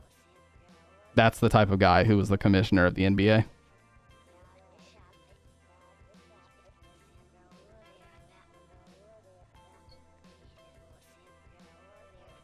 Saying shit like that it's not about the game, it's about making stars, and it's all about the money is basically what he's saying. You could go back to, what was it, the 1984 draft where Patrick Ewing was drafted? 1985, actually. So basically, the NBA's TV contract was about to run out. You have to say for entertainment purposes only. Yeah, absolutely. So the NBA's TV broadcast contract was about to run out, and so the strategy that a lot of people say that the NBA came up with was to send Patrick Ewing, who was like runaway #1 draft pick, to the biggest market team they could, which was the New York Knicks. The people who were actually running the NBA draft that year were one of the biggest stakeholders in the New York Knicks, which was already a huge conflict of interest. And that year, they decided to put a bunch of envelopes in a tumbler, and whatever team logo was on the envelope that he pulled out would get Patrick Ewing. So there's one envelope of all the ones that they throw in there that they move differently. They bang it against this thing in the middle, and the corner of it is bent. Whereas all the other ones, there's no bent corner. So he pulls out the envelope with the bent corner, and it just so happens to have the New York Knicks on it. That's another thing that people cite all the time as being pretty bizarre about the NBA. The fact that the people who are actually hosting and the people who are hosting the venue where they were running the draft had big stake in the team that ended up getting him. The TV contract was about to run out, so they wanted to send a big time talent to the biggest market team so they could get a bunch of eyes on the NBA again, re-up on that contract. You know what I mean? Reasonable expectation is a big part of civil litigation. Yeah, absolutely. But yeah, there's a whole video about the 1985 draft. Like, it's a big thing. Did David Stern fix the 1985 NBA draft? The fixed 1985 lottery. There have been several moments over the years that have given me pause. I'm not sold on them fixing it, but I admit the following examples are interesting. Look closely. Stern grabs 3 envelopes at once, flips, and takes the one with the folded corner. Yeah, that's what he did. This is the clip of it. He takes a big breath. He looks really nervous. Reaches in, grabs 3 envelopes, flips them all over, and grabs that one. And it has the New York Knicks logo on it. Goes to the Indiana. The horseshoe works.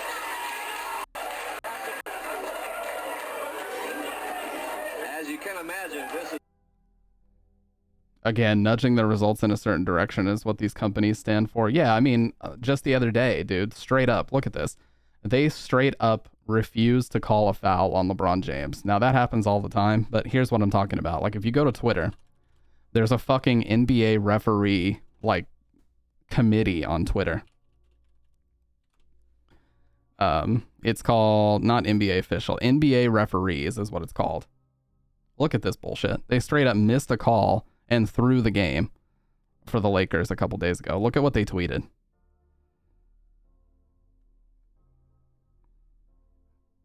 Here we go. Look at this shit. Now this was a game decider, by the way. They gave the game to the Celtics because they missed this call. Like everyone else, referees make mistakes. We made one at the end of last night's game, and that is gut-wrenching for us. This play will weigh heavily and cause sleepless nights as we strive to be the best referees we can be. Like, are you fucking kidding me? So you're telling me they can just straight up miss calls and determine the outcomes of games and face no consequences? No fines, nothing? Also, the players can be fined for criticizing them, if you didn't know that. The players can be fined massive amounts if they criticize the referees.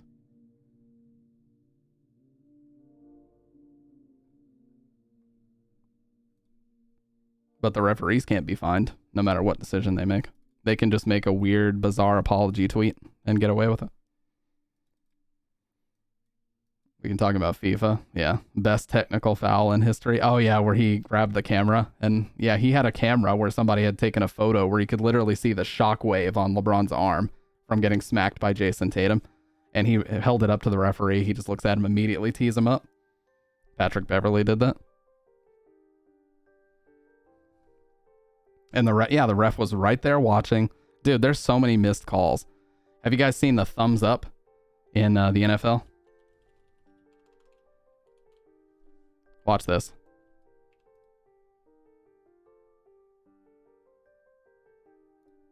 Baldwin thumbs up touchdown. Watch this. Doug Baldwin gives a thumbs up to the defender, signaling him to attempt the tackle high. Watch this. See? He's like, go up, and then he goes down, and they do this comical thing where he pretends to miss him. Like, what the fuck is that?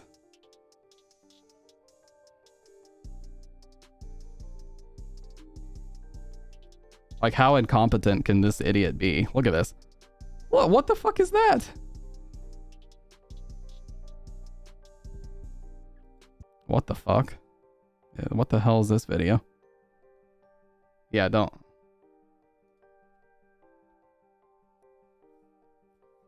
My favorite quote from a book, do you know what is the difference between an error and a mistake? Anyone can make an error, but it doesn't become a mistake until you refuse to correct it. That's very true. And, you know, people get genuinely mad at me sometimes. I'm not definitively in the camp that I think it's all 100% rigged. But I do think there's been enough odd shit that's happened over the years. Like teams that should have run away, won the championships, losing. Like the Warriors in 2016, losing to the Cavaliers. That was probably the biggest payout that Vegas has ever experienced. Is the people who bet on the Cavaliers to win that series once they went down 3-1. They were the first team to ever do it. And the fact that makeup calls even exist in the NBA. Like if a referee fucks up a call, what they'll do immediately afterward is they'll do a makeup call where they call something bullshit for the other team that has been wronged by the original bullshit call. So the fact that makeup calls exist also is very stupid. It's like, so you're just going to fuck over one team and then fuck over the other team because you fucked over. It's like, Jesus, dude, where does it end? When does it end? Yeah, Deflategate was a real thing. They were fucking deflating the footballs. It's just a bunch of horse shit. It really is.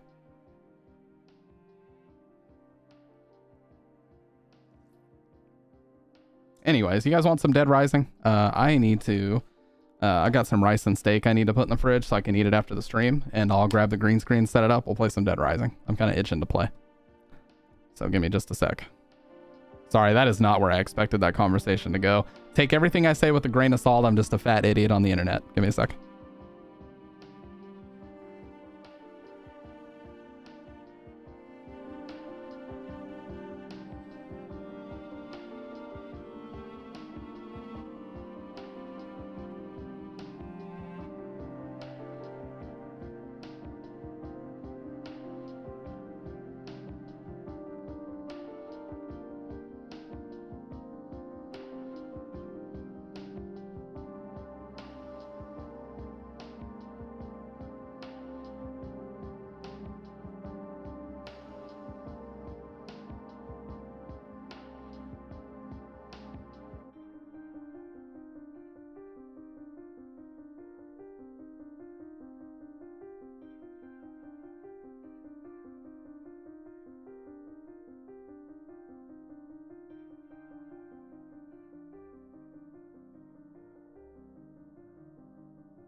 madly dancing man, hearing unhearable words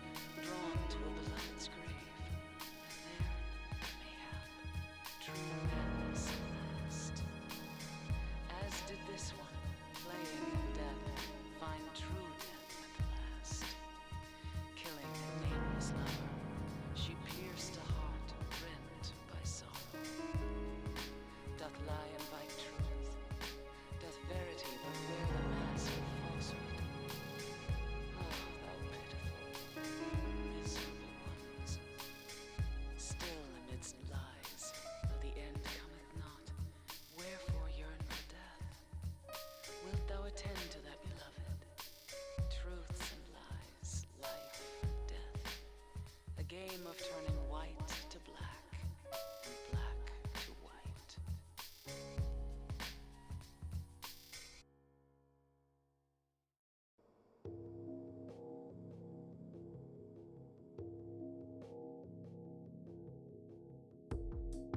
Okay. Green screen is set up. Let me turn on the Xbox. And we will get to some Dead Rising.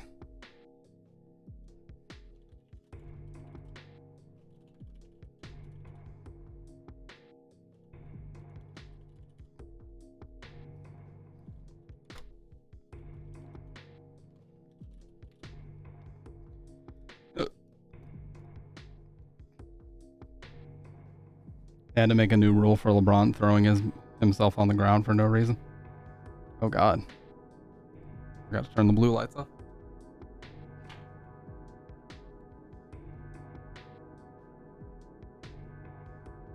That looks so bad. It actually should be fine once I... Yeah. Like once I do that and I pull myself over, it's fine. Alright. Console.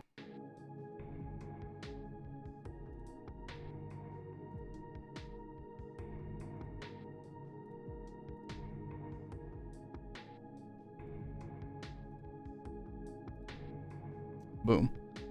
Okay, that actually worked out pretty well. That worked out just fine.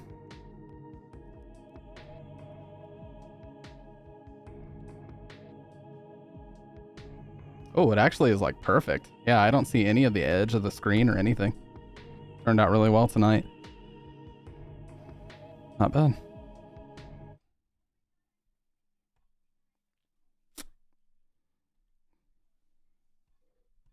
Oh, you mean flopping? A rule against flopping?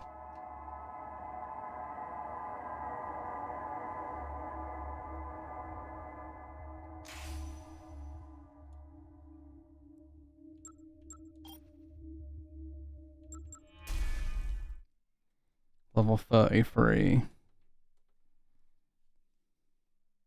Yeah, that's understandable. Flopping was definitely getting out of hand for a while. Like just trying to force contact as hard as possible and then flinging yourself across the... That was getting really old.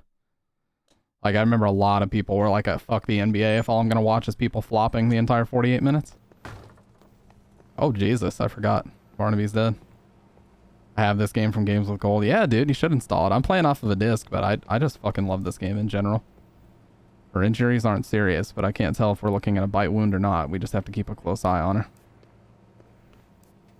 Jessie's still a rookie. I should have never brought her into this situation. I take full responsibility. Alright, well, we've got some free time here, so...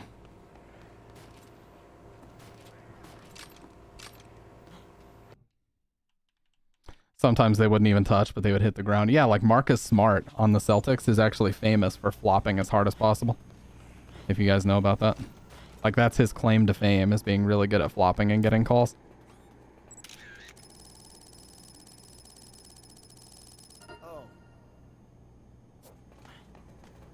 You can hear them all in here already. Yeah. Watch this. This is my favorite gun in the game.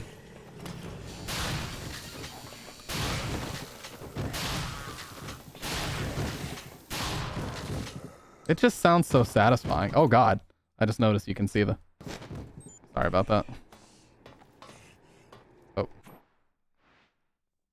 That's got to be the other side. Let me fix this shit.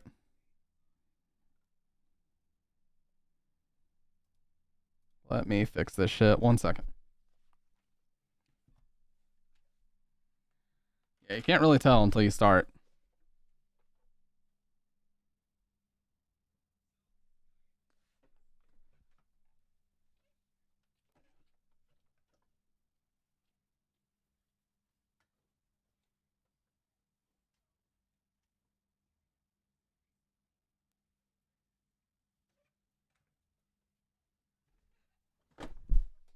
Alright, is that going to be just as bad? Not quite as bad.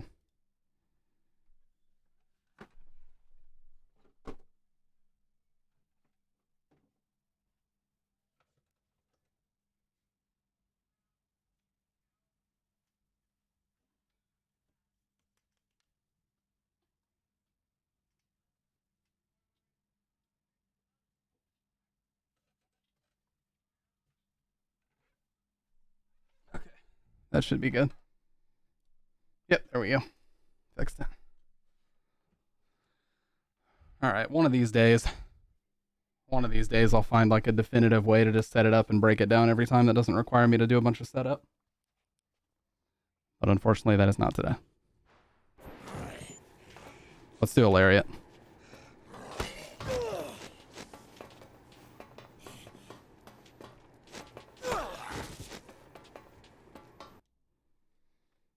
Easy.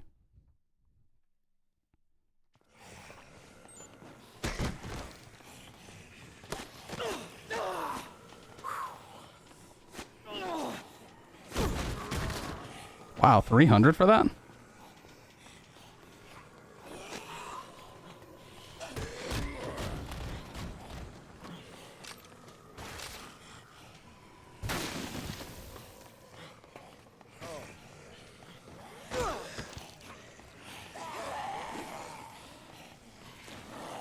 Yeah. Oh yeah, for sure, Jordan. Like, it was getting ridiculous. Like, you would literally just brush up against somebody, these touch fouls. Like, if you're calling touch fouls in the NBA Finals, like, it's just a joke at that point. And that's what they did in the NBA Finals a few years back with the Cavs and Warriors. They were just straight up calling touch fouls. Like, it's just a joke to do that in a professional league. Are you going to let the players play the game, or are you just going to interfere every 2 seconds with a touch foul call? Wow, there's a lot of them in here. Let's get ourselves some food. So it's not going to be easy. Yeah, we're just going to have to brave it.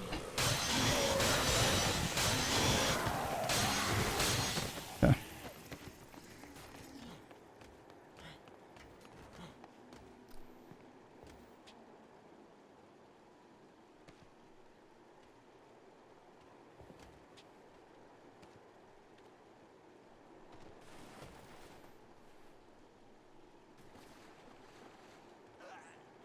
There we go. Now we're good.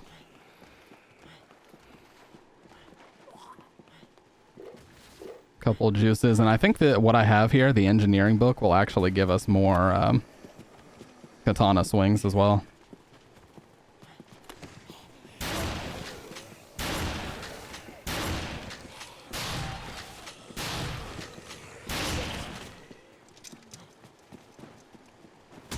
Yeah, we won't take any more damage from falling like that anymore. In the 2000s, Detroit, late 80s, early 90s teams would foul out. Oh yeah, they would foul out all the time. They would fucking bully each other. They would bully the fuck out of each other on the court, man.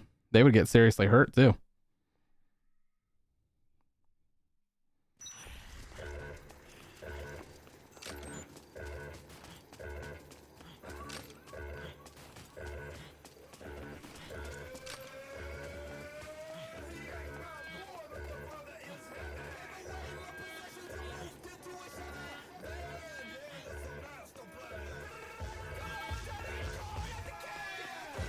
All right, they're over here fucking around.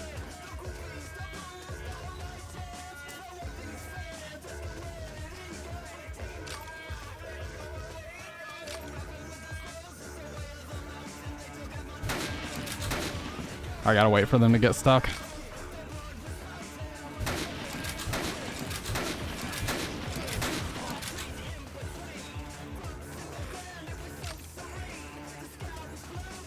Okay, they're stuck now.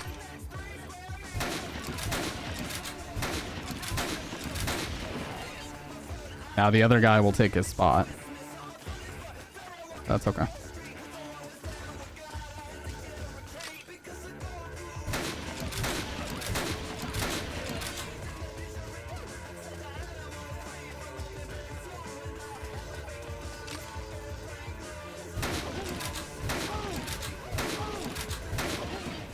All right, now we take it. And we have some fun. Is Corey's just gonna lay there lifeless?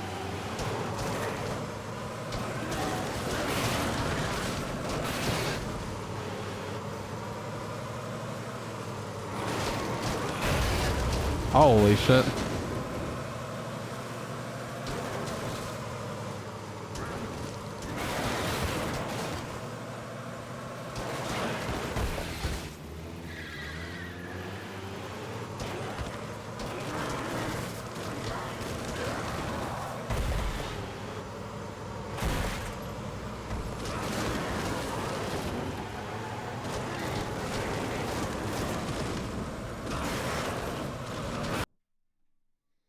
They would punch someone and not call it. Yeah, dude, crazy shit like that happened all the time.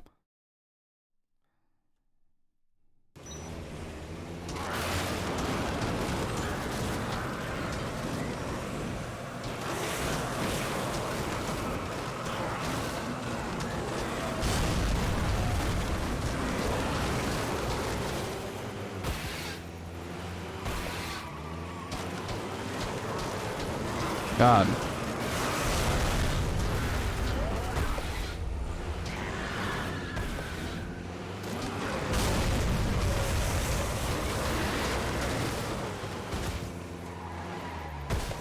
See, I have to wonder, literally, how the fuck did so many zombies get in here?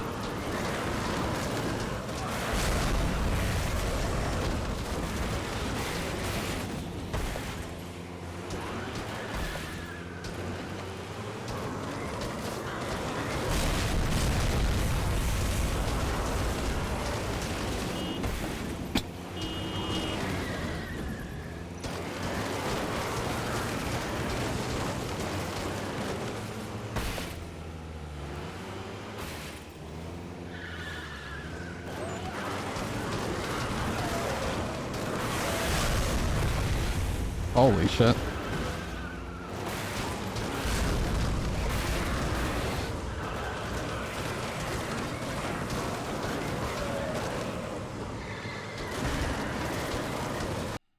Just had to artificially boost my numbers real quick. Yeah, let's head over to Wonderland. That'd be a good place to go.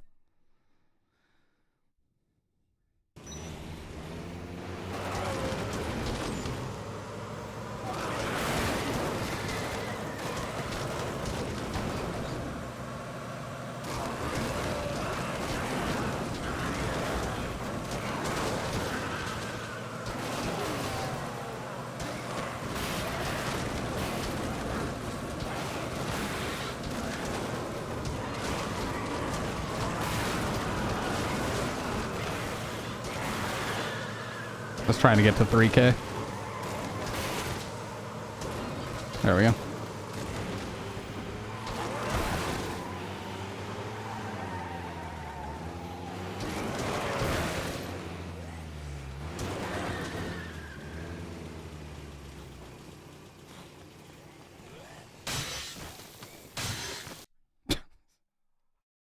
Holy shit, man. The kill count is fucking skyrocketing right now. Alright. Gil. Oh yeah, the drunk guy Gil. I just remembered about him. We gotta grab him and get straight over to Wonderland. Look at all this wine. What the hell are you doing in here? Feel like a drink partner? No cover charge. Worthless drunk. Don't you know what's going on out there? Yeah, I know. That's exactly why I'm drinking. You expect me to stay sober in this situation, asshole? Just come with me. You're gonna get your ass eaten if you stay here. Goddamn zombies. Come on, come and get me. Hope you can hold your liquor, though, because I'm soaking in it. Fantastic. That was close. Nice. Now, this guy wanted us to bring back wine, so we're going to use this as an opportunity to grab some wine. I've already got someone coming to get me. Angels, beautiful angels, hick. Zombies, angels, people, whatever. Let's all get drunk. Ha ha ha.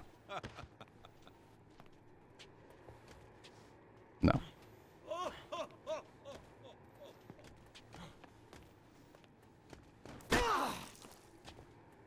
Sounds too hard. Oh, what the fuck? Wait, are you serious? Someone's really coming for us? For sure?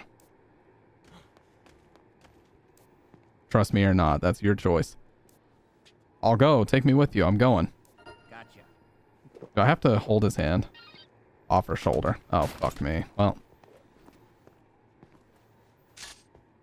I'll have to drop this juice. Yeah, you gotta drop something. Alright, so we're gonna go over to Wonderland where that pyro is. We're gonna try to rescue him as well as the ladies that he's got. Like I said before, if you have somebody on your shoulder, they actually can't grab you. They can only hit you. So that's good. So you can avoid a lot of damage that way. Also, if you're carrying, like where you were carrying Isabella on your shoulders back to the back to the security room, they also can't grab you during that. They can only hit you. Surprisingly hard to get hit instead of grabbed. Oh yeah, so the scoop info. Long-haired punk.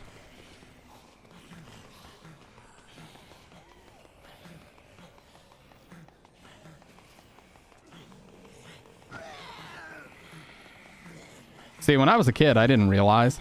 Oh, is it really on the bottom floor? When I was a kid, I didn't realize that you having this meant that they couldn't grab you.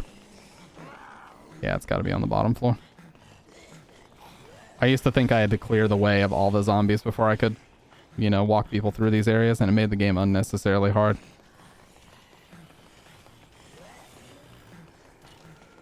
Got to be this one. Yep, casual gals.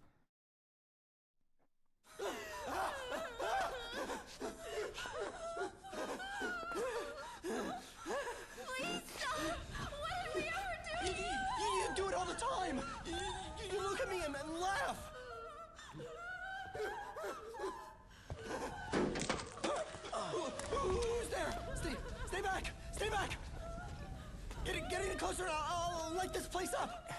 I suppose you came here to laugh at me too.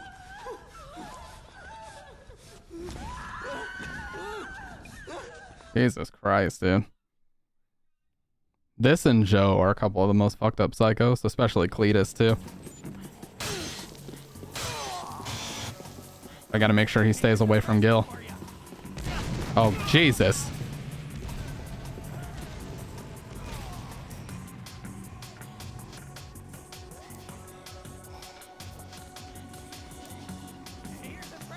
Okay, Gil, you gotta move, buddy. You gotta move. Go over there.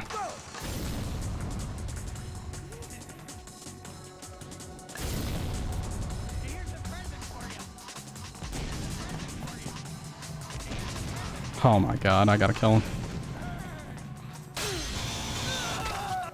Holy shit. Man, almost killed Gil. Stay away from me! Don't come any closer!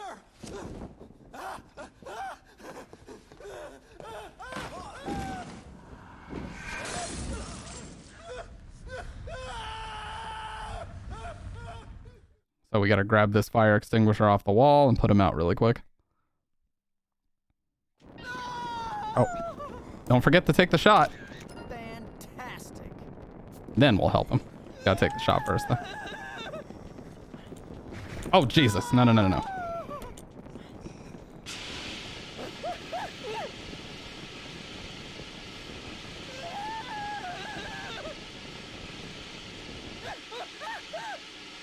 Okay. Now Gil needs to get his ass back over here. Looks like you're no worse for wear. I don't know what I was thinking. I'll never do anything like that again. That's what you call burn in love. If you promise to behave yourself and cooperate, I'll escort you to a safe place. Okay, I'll cooperate. My arson days are over. Alright. And then he's got two... Yeah. Everything's okay now. You don't need to be afraid. I can take you to a safer place than this. You feel up to a little trip? Roger. You got it. Okay. Alright, so let's grab Gil here. And then we'll just trot our little asses over to the bathrooms. Zombies are not too densely populated over here, so we should be able to get out pretty easily. And then we can give this wine to the guy Floyd once we get back. I'm gonna send Gil over here because he can barely move. And then we'll grab them. No, no, no, no. You go over there, Gil. I gotta help Paul. Oh, never mind. They're good.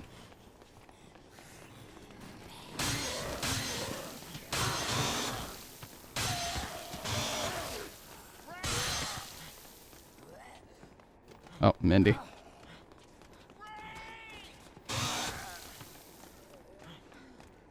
Okay.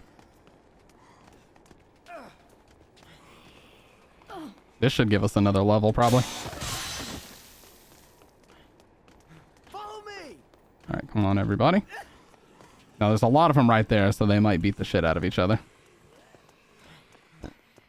Okay, once they all come in here.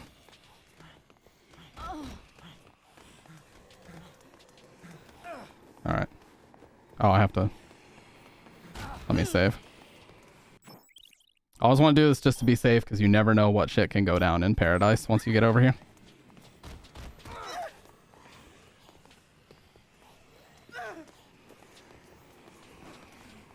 Alright. They're all close enough now.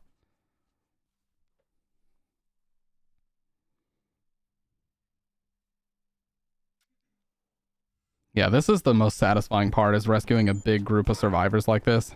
And just seeing that massive, the massive boost.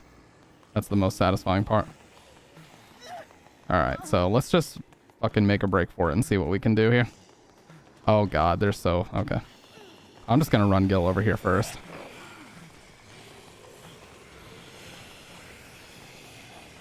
We'll put him in Kids' Choice clothing. And now let's go help them.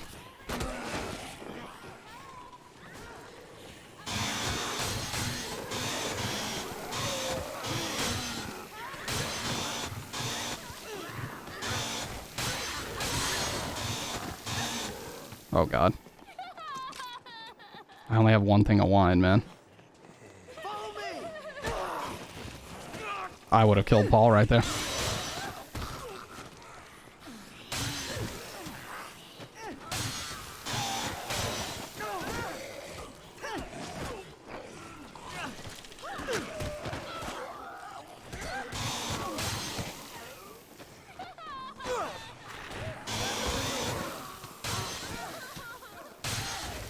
Oh god. No, do not kill Gil.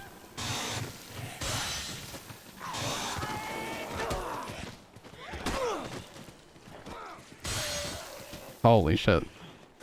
Alright, go, go, go. We've got to go quick, dude. Holy shit. That was bad.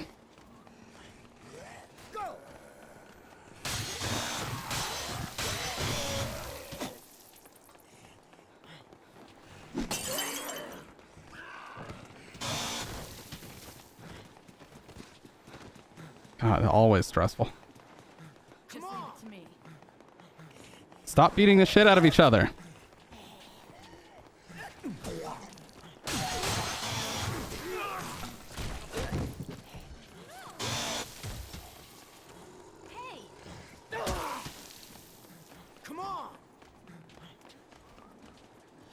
Alright, cool. Oh, some of them are so low HP. I gotta be really careful here. If I swing the chainsaw the wrong way, they're gonna die, so... I gotta clear this space all the fuck out.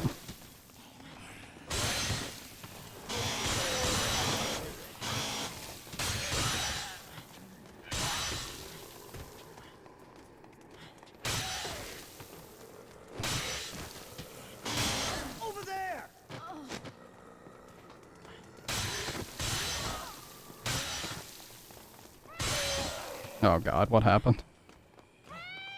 Okay. I was gonna say, he can still move, just very slow. I gotta clear the elevator out. I know. Shut the fuck up.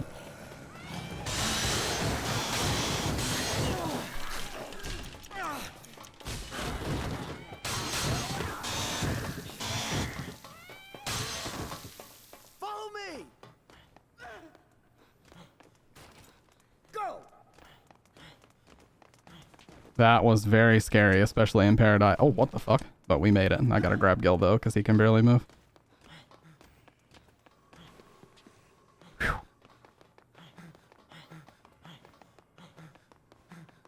This is gonna be a massive jump right here. And we have wine for Floyd. That'll be another jump.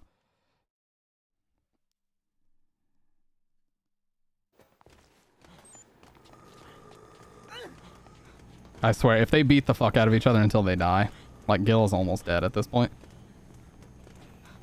Okay, aw. And then we're just waiting on Gil.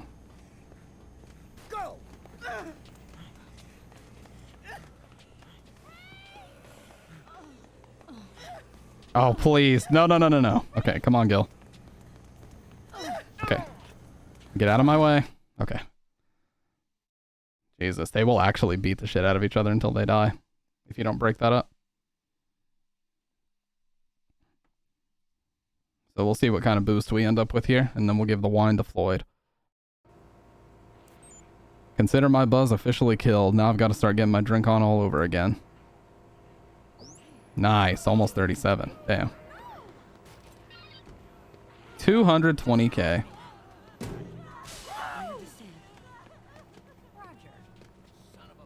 Giant swing. Now where's Floyd? There he is.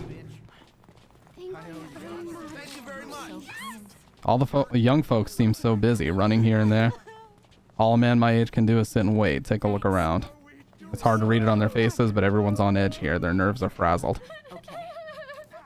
That's why I asked you to bring some wine. A little alcohol should soothe all of our nerves. So, did you bring it? Just leave it to me.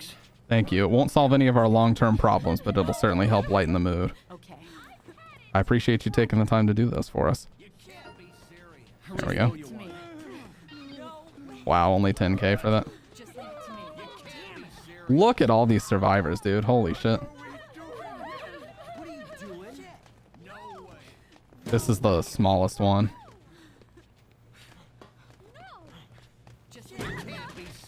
Oh, sorry. Oh my god, there's so many, dude. Just leave it to me. Just leave it to me.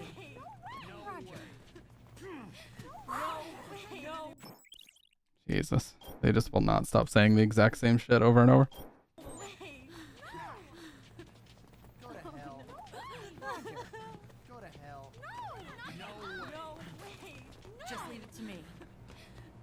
Alright, so that's all as far as scoops. We just have Last Resort and Photographer's Pride. So, now it's time to run back to Wonderland and grab another chainsaw. Because this one, as you can see, probably only has like 400 swings left. It's about to break, dude.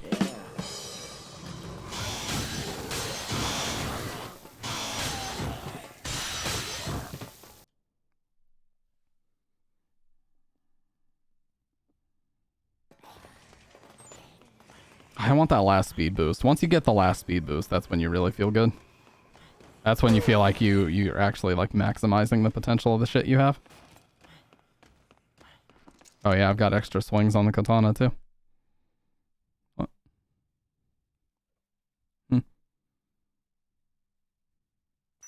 Oh, are you splitting it?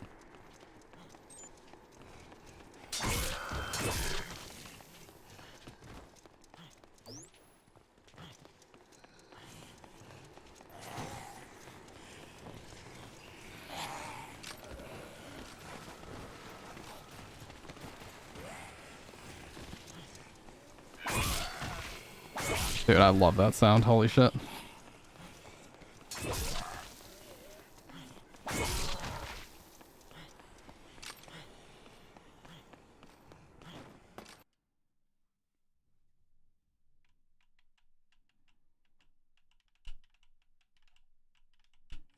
Oh yeah, how do I do the wall kick? Oh, there it is. There it is. Yeah, dude, that's one of the best. For sure, one of the best abilities. That's some Street Fighter shit. Any wall, too. Oh, it breaks the glass. That's awesome. Let's do it here. Whoa! Fanfare fashion. What have we got here? Oh. I guess I can't change into any of this. No? Oh god, no. Fuck no. Perfect. That is not that is in fact not perfect.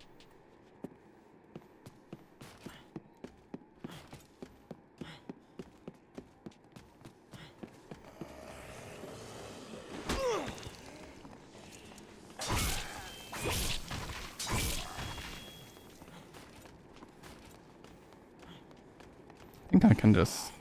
Yeah, I was gonna say, I thought I could... Oh, never mind. I guess that doesn't work.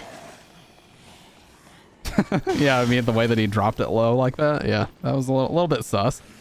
A little bit sussy.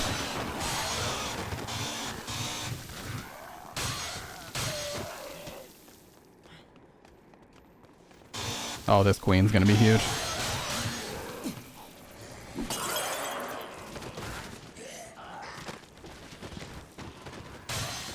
Alright. Swap it with a new one and we're good to go. Oh, let's drop this one.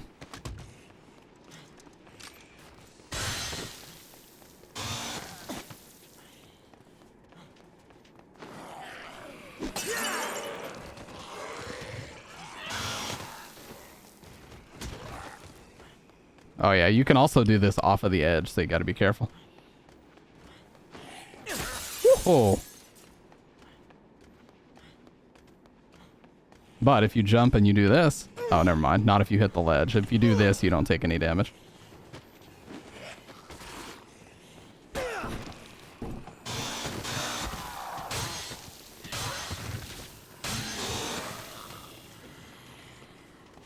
Let's try to head over to the entrance plaza. I want to see... There's a hidden survivor that I think we might have missed. I don't remember if I got Bill or not. Let's see if he's still over there. I highly doubt it, but we'll find out. I can make a quick step while I'm here. Cosmetic shop in Wonderland. Yeah, we'll have to go back and get him. And I think there's also an old lady over there as well. Doesn't look so good. Alright, we'll head over there. I'm pretty sure there's an old lady now that he's over here.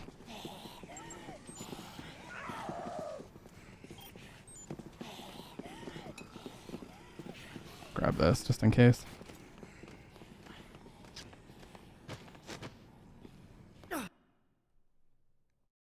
I fucking love this game, man. I can't get enough of this shit here lately.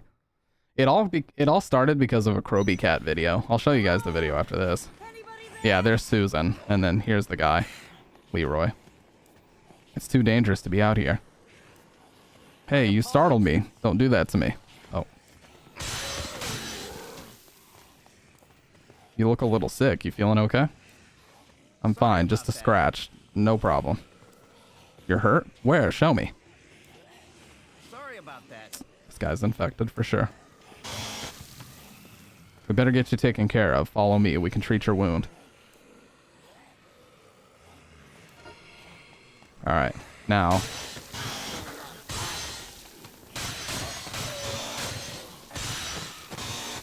I'm gonna send him back in here because it's safe. And then we gotta grab Susan. I need a queen really bad. Where's a queen? If you see ones that are reaching toward the back of their head, that's how you know they have a queen. I'm trying to find one because that'll let us really destroy this.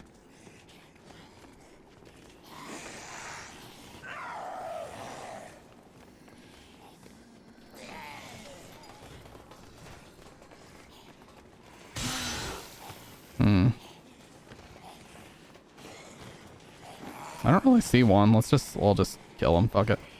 I'll just keep swinging.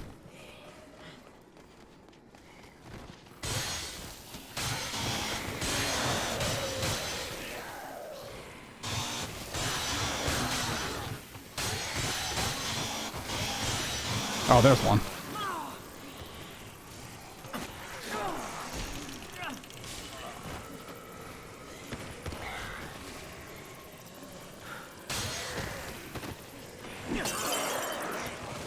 There we go.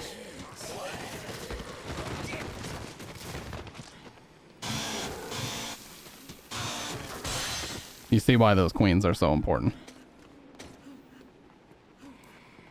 Come on, man, follow me. You'll be my personal escort? What a polite boy. Boy?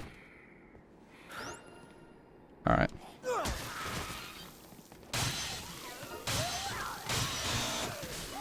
Oh, I got the speed boost. Let's go. Yeah, dude, look at that. Now we're fucking zooming. Alright, let's go over to the bathroom. Now we are fucking zooming for sure. Oh. Oh, damn. Susan went in. Yeah, back up off.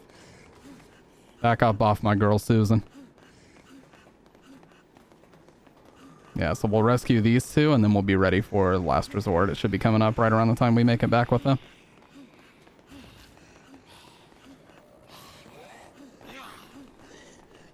He might get stuck there, but that's okay. I gotta make sure she's safe first. Wow, they're... Oh, I was gonna say they're definitely holding hands right now. Just floating.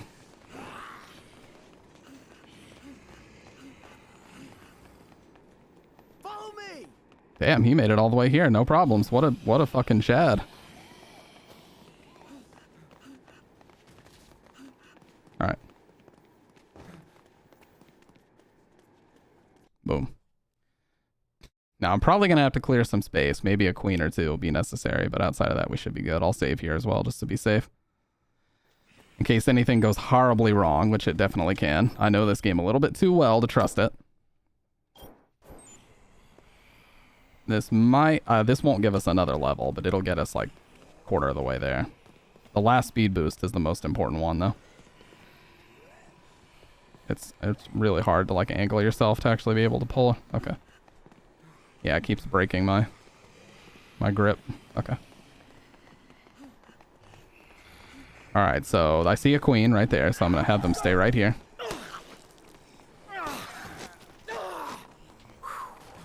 There's a queen right here.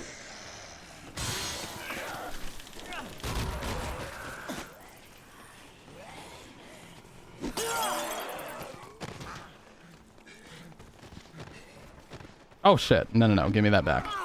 Give me that right now, sir. Leroy. I'm not fucking around. Give me that.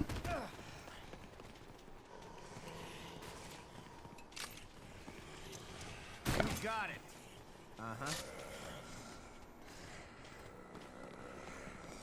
Now let's head this way. Oh, okay. He's going in. Now he should be able to defend himself just fine, so I'm not going to worry about him. Follow me. Fuck. This game is so unintentionally funny sometimes. Seems like he's doing just fine.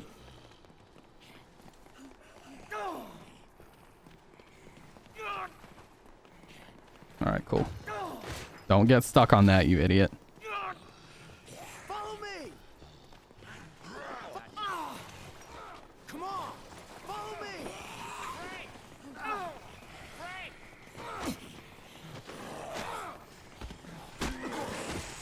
Oh my god. She fucking went in. Took a little tumble. Took a little tumble. Oh. Yeah, you gotta be careful how you get turned around or it'll break your grip every time. Alright. Come on. Wow.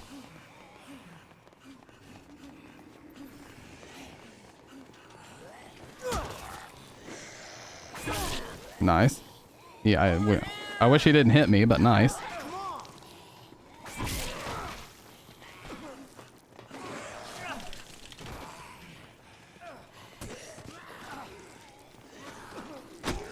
Swing, dude.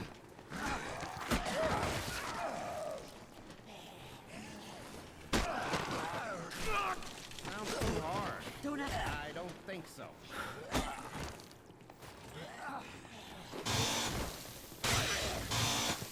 Over there. Oh, Jesus, that was a bad idea.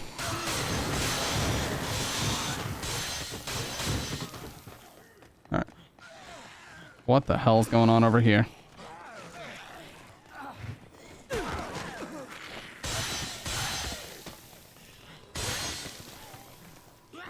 Leroy's getting his fucking ass beat is what's going on. Over there.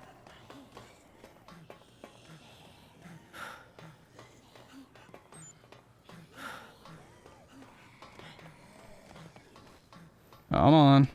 We're almost there.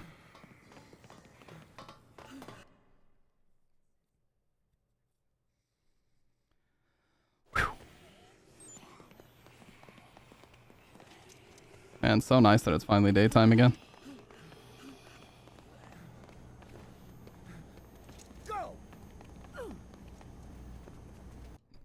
Oh, he fell. I don't know if I rescued him.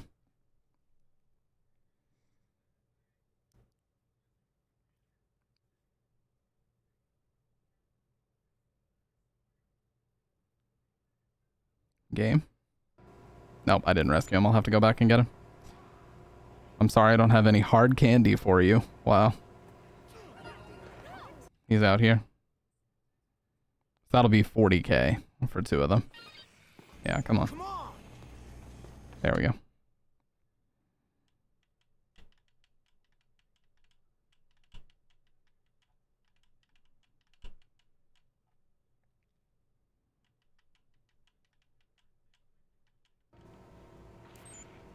I don't feel so good. Anyone mind if I lie down for a bit? I could have sworn last time when I rescued this guy, he was gonna turn and start killing everybody. 50k, wow. When does this start? 11 a.m. Okay, so we only have like 1 hour left.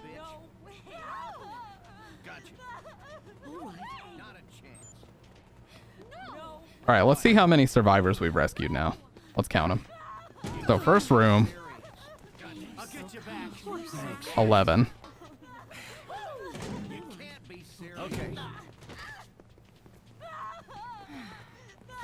21.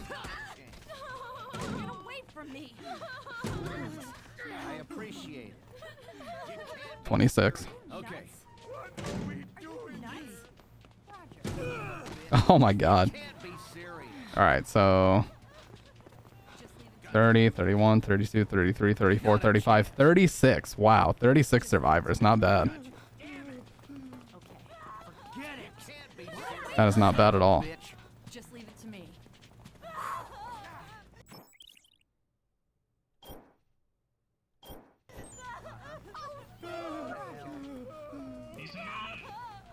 Right. I'm so sorry. You got it. Just leave it to me. Okay. Please.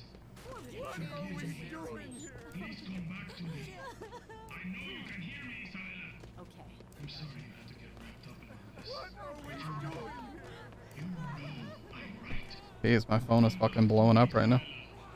There are still things you need to do. Oh, okay. I can't do this without you. Please. Just leave it to me. I don't even think I have any other scoops to worry about right now outside of Last Resort and Photographer's Pride, so... I mean, I can go out here and wipe the elevator clean. That's not a shot I took. Yeah, now we're fucking zooming for sure. I like the soccer ball. Watch this. I'm gonna kick it in. I'll grab both of them. We're gonna kick it in the elevator.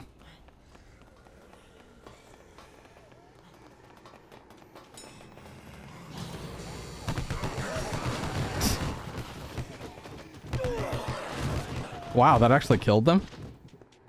I did not expect that.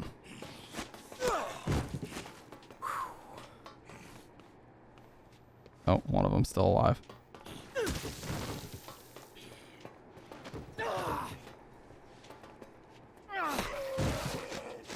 Alright, not anymore.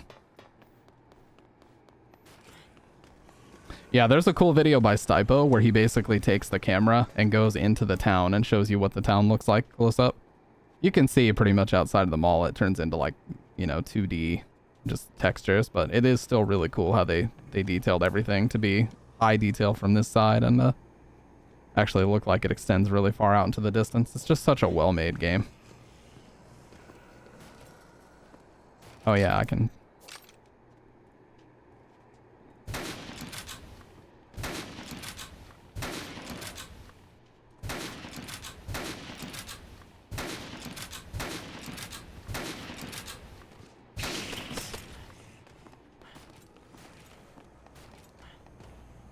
How close are we? Very close. I feel like that glow wasn't in the original game either, that glow that's on his shirt right now. The 360 version. I'd like to get the 360 version back and play it, but it would probably just feel a little bit inferior because this one's 1080-60. I know that it had a lower frame rate and ran at 720p, but still.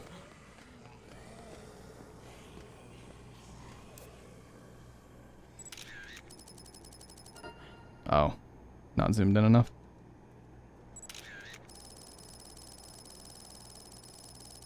Good.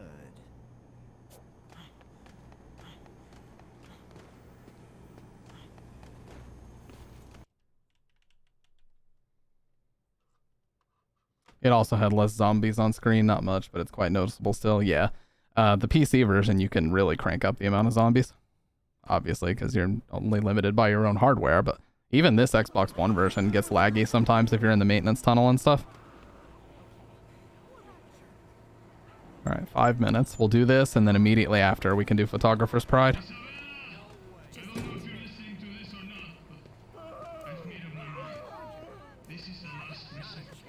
Just leave it to me. I'm sorry that I got you involved in all of this. What are we doing here? No way. Okay.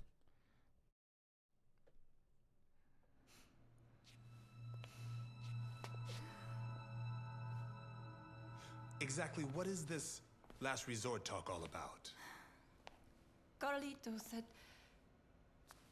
that he'd blow up the mall if you were cornered. Damn!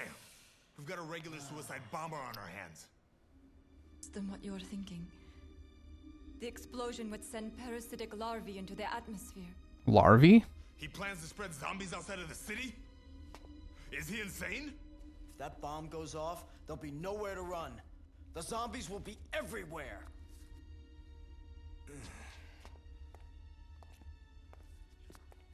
He's planning to flood the area underneath the mall with flammable gas, then set it off. If you could take care of the bombs while the gas concentration is still low. There's a chance we could stop the explosion. Let's do it. I said, like, Brad is easily the most badass character in this game. Frank is nowhere near it. Frank is cool and all, but Brad is just so much cooler as a character. I'm gonna turn my headphone volume down just a couple percentage. It's getting a little bit loud in my fucking ears. See, this is where that submix will come in handy. Alright. Now we gotta go do Photographers. Actually, no, that's the last day. Let's go do Photographer's Pride as we're on the way. We're headed to the maintenance tunnel, so we're gonna have to go through Paradise anyway. So it shouldn't make too much of a difference. I want to do this.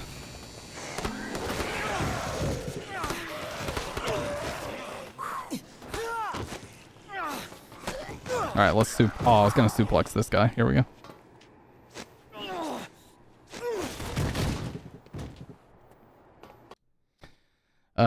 I've heard Dead Island 1 is pretty good. Is there any more news about Dead Island 2? Because I heard that that game is like in development hell right now.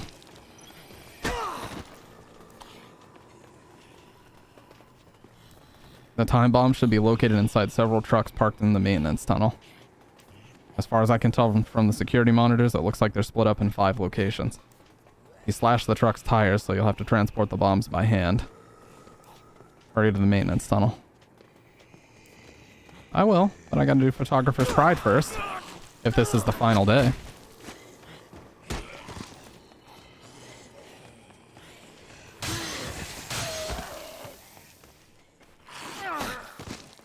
That's right, bitch. Just for having the audacity, I had to take him out. Just for having the audacity.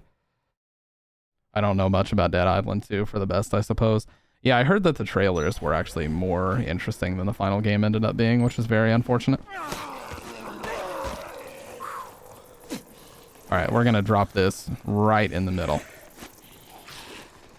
We're gonna drop this right in the middle of a huge group. Like right over here. Here we go. Massive.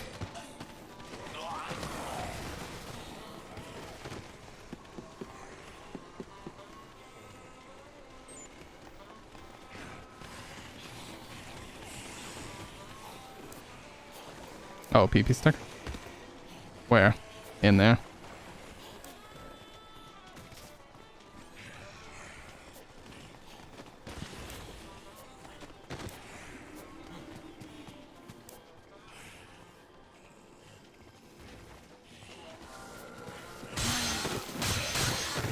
Actually, where is it?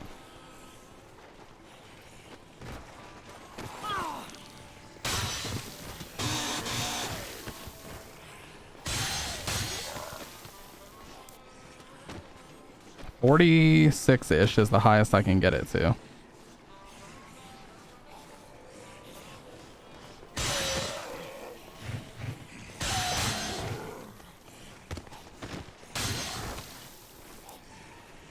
Oh, that was a little bit higher.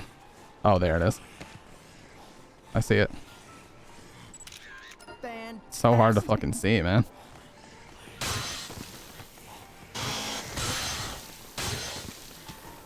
I love this music.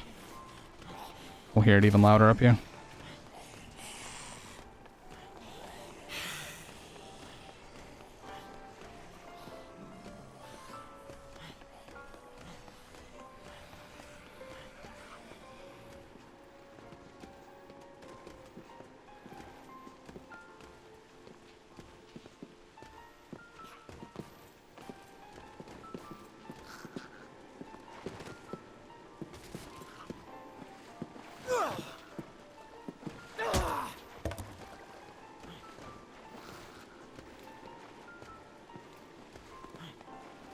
So relaxing despite everything that's going on here.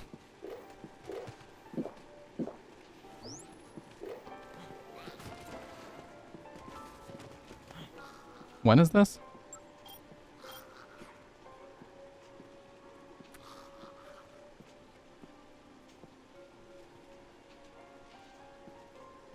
Noon on the 21st. Okay, so we have like 10 minutes.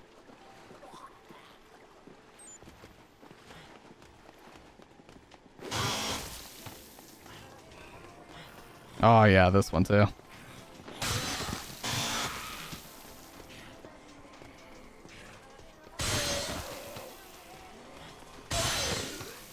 Yeah, after we do this, I'll show the Kroby Cat video that got me interested in playing this again.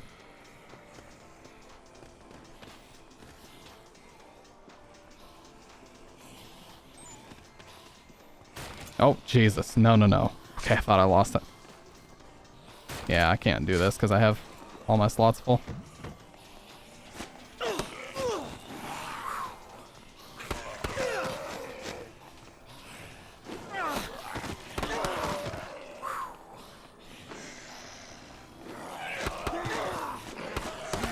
Damn. That was crazy. Ah, Frankie. Good timing. I was just about to shoot my piece de resistance.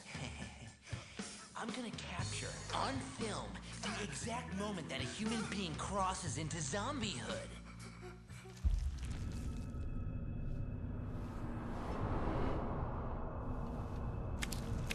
What are you doing? My shot!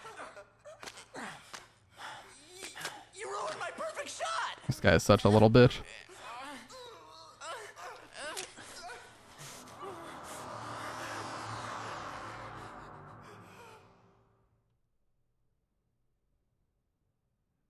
For his character arc to end this way, it is kind of disappointing though.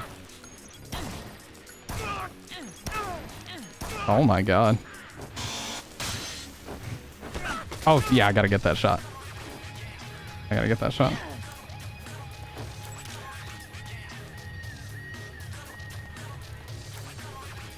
Oh, what the fuck? Do it! Just kick me, dude. I can't fucking get it, dude. There it is.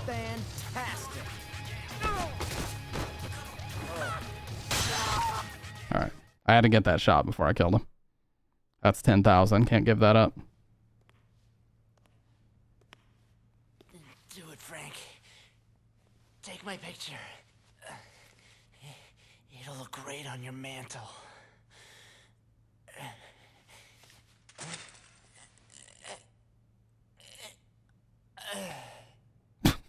Like, it's so disappointing the way that he just fucking... It's so disappointing the way his character arc ends this way. Like, they have this long thing that extends across every day. And it ends like that. 100% bonus to PP resulting from photos. Are you all right? Thanks. Damn it. Oh, Kindle. I forgot about that shit, dude. Oh, God. Damn it. There'll be plenty of time to get pissed off later. We don't have time to stick around here chatting. There's a safe place not far from here. Think you can follow me? Yeah, I hate this place now anyway. I'll go with you. Perfect. Okay.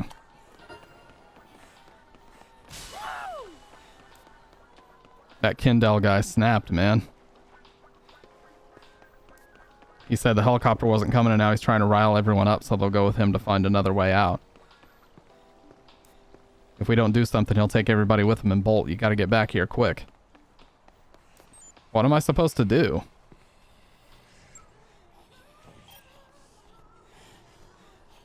Well, we're headed back there anyway. I didn't rescue Kindle last time, so I didn't have to deal with this. Maybe we're just supposed to talk him down? I don't know. Come on. Girl in a CD shop in Paradise Plaza, come on. I don't know what happened, but that chick's definitely in trouble. Alright, well, let's go back, Tad, and we'll grab this lady. Let me send him somewhere safe, and then we'll grab him, head back, and then do the bomb disposal. Man, they sure know how to fucking spike up the stress levels. Alright, send him in here. You go in there and hide. Uh-oh. Yeah. Yeah, over here.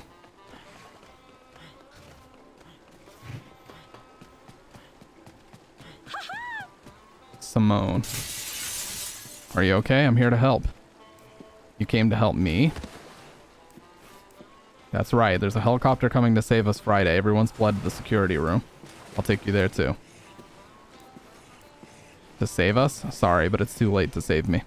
I've been bitten. So you were bitten. So what? That doesn't mean you have to turn into one of them. Seriously? Where'd you hear that? A lady named Isabella. She's a medical technician and she knows a lot about the whole zombie thing. She does, huh? How?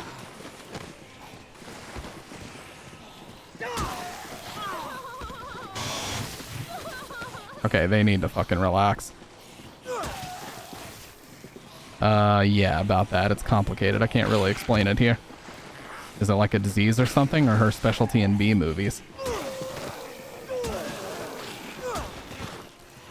Look, all I know is she's the only one who knows how to deal with this thing. She probably has some way of treating it. Just trust me, okay? I'll take you to her, please. I guess you deserve the same. Take me to her. Thank you. No, no, no, no, no. Let me give her this instead. Give me that chainsaw back right the fuck now. I gotta grab some CDs to give it to her. Hopefully I can.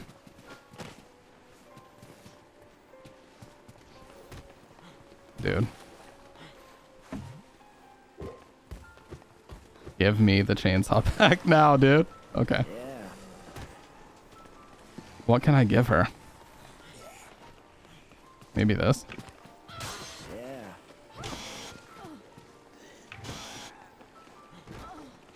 Let's try to give her this.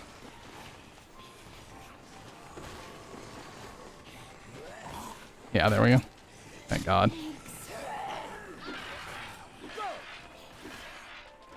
Damn, she's going in.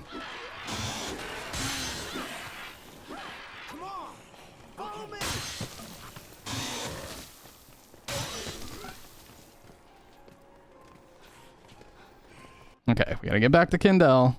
Keep him from snapping. We'll rescue these two. We might get another level out of the deal.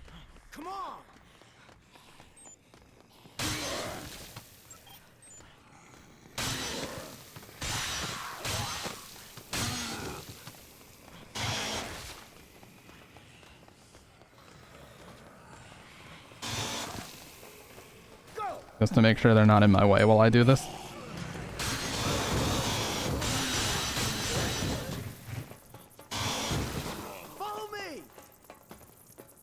Cool. I don't know if I'm supposed to bring him anything or what, but I don't have it if I'm supposed to.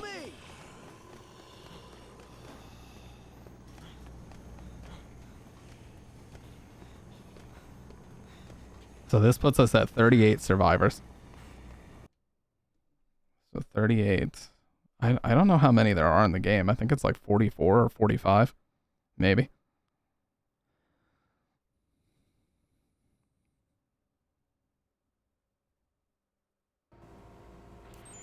I sure hope you don't snap one day and freak out like that other photographer guy. Alright, one more life. 110k. Where is Kendall? Okay. He's in here. It's pointless to sit on our hands here waiting for a helicopter that may or may not even show up. We have enough people to do this. We should make a break for the main exit. They can't stop us all. Hey, that's crazy talking, you know it. Don't get these people riled up like that. You're the crazy one. You must believe in the Tooth Fairy if you think that helicopter's coming. Anyone who can buy into something like that with no proof is a fool. And how do you plan on getting out of here, huh? Enlighten me. We gather as many weapons as we can from inside the mall, then we make a break for it in the daytime.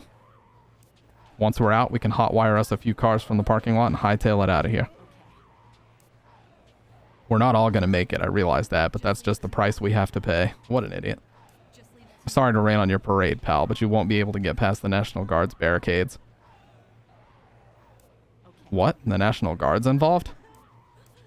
No doubt about it. I saw it all from the sky. Unless you plan on riding a tank out of here, I'm afraid you're stuck in Willamette. Yeah, but... Alright, I've got a plan. Just wait here until noon tomorrow. If the helicopter shows, that's our ticket out. If it doesn't, I'll hand the reins over to you. You can decide what we do next. Noon tomorrow, huh? I won't wait any longer than that. Got it? Sounds like a plan, partner. Everyone, listen up. The plan's been altered. We'll delay it until tomorrow afternoon. Sorry for any confusion. Wow. Gotcha. Not a chance.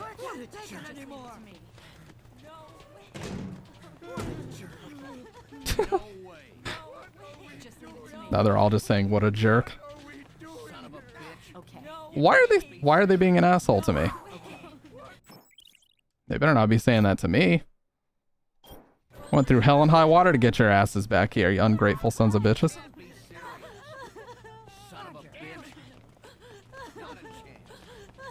Alright, now let's go do bomb collector.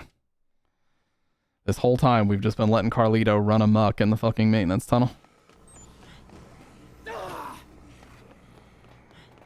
Oh, I don't need these fucking CDs, but I'll do this. Shaun of the Dead, baby. I know those were records, but still.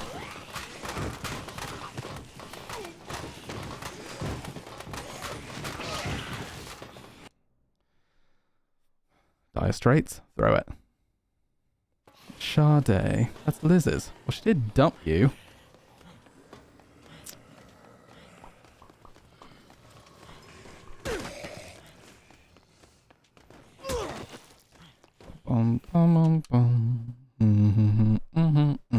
Now they put this fucking roadblock in your way so that you can only get through the maintenance tunnel with the motorcycle, so we have to grab that as we get out here. But that's fine.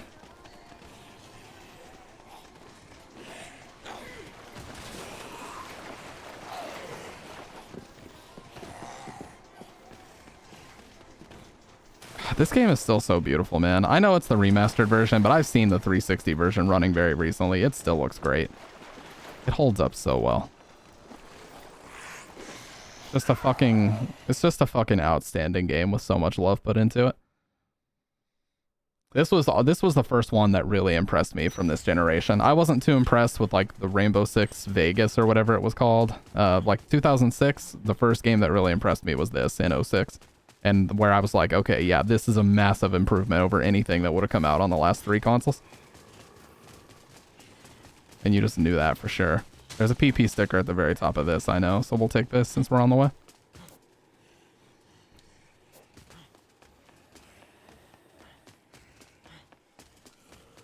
They're kind of spread out, so yeah, I can sort of see it. No, I guess not.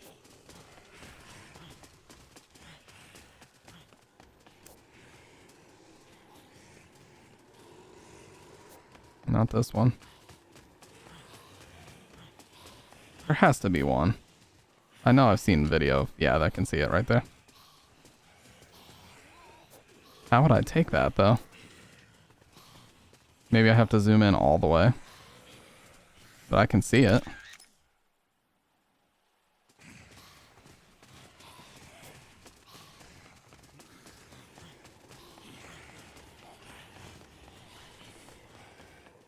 Is there anything I can climb up over here?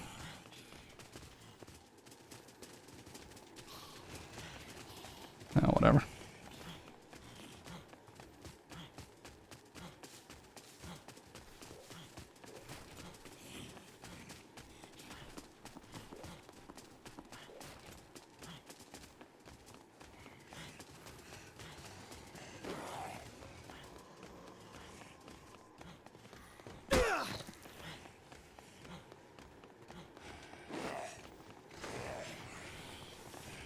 I want to try to do this. Yeah, there we go. Zombie walk. Hey, no problem, Panda. Appreciate you hanging out as always, man. Hope you get some rest. Back in the day, this game was very impressive. I remember when it got ported to the Wii, it was basically a watered-down version. Yeah, it wasn't that like I feel like I remember hearing that that was based on Resident Evil 4 or something. I can almost guarantee that's what it was. Like, Chop Till You Drop is what it was called. It was like a modified version of RE4 that had this game skinned over it. It was very weird. Alright, so now, oh, that fucking shot is so stupid. Let me show that video I was talking about, the Kroby Cat video. Before we get too deeply into this, let me show this video.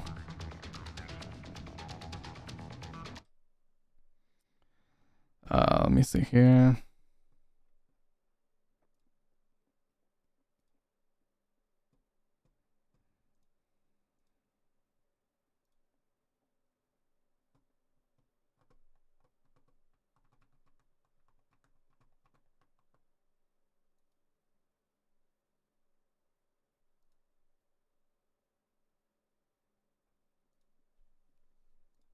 Okay.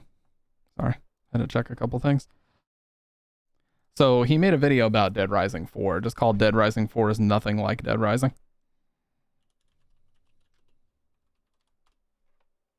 And this video has such an awesome compilation in it that really made me want to play this again. Take a look at this.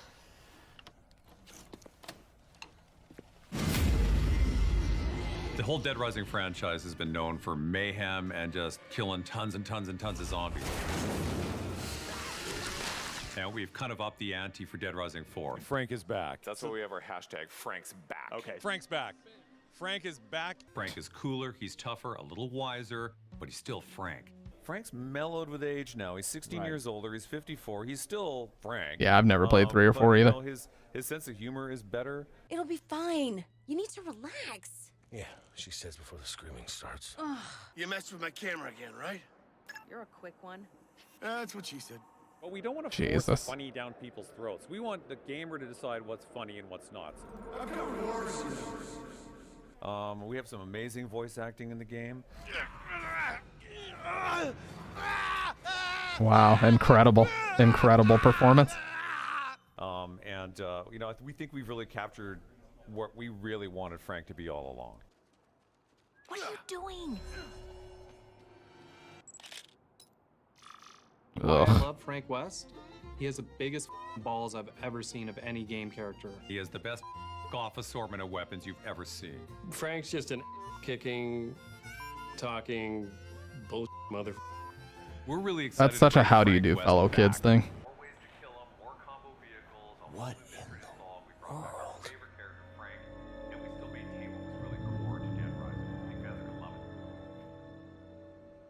We have a couple of fine gentlemen from Capcom Vancouver from the Dead Rising. By the 4 way, this game did so poorly that Capcom Vancouver was actually completely shut down. I mean, shut the fuck down. It doesn't even exist anymore.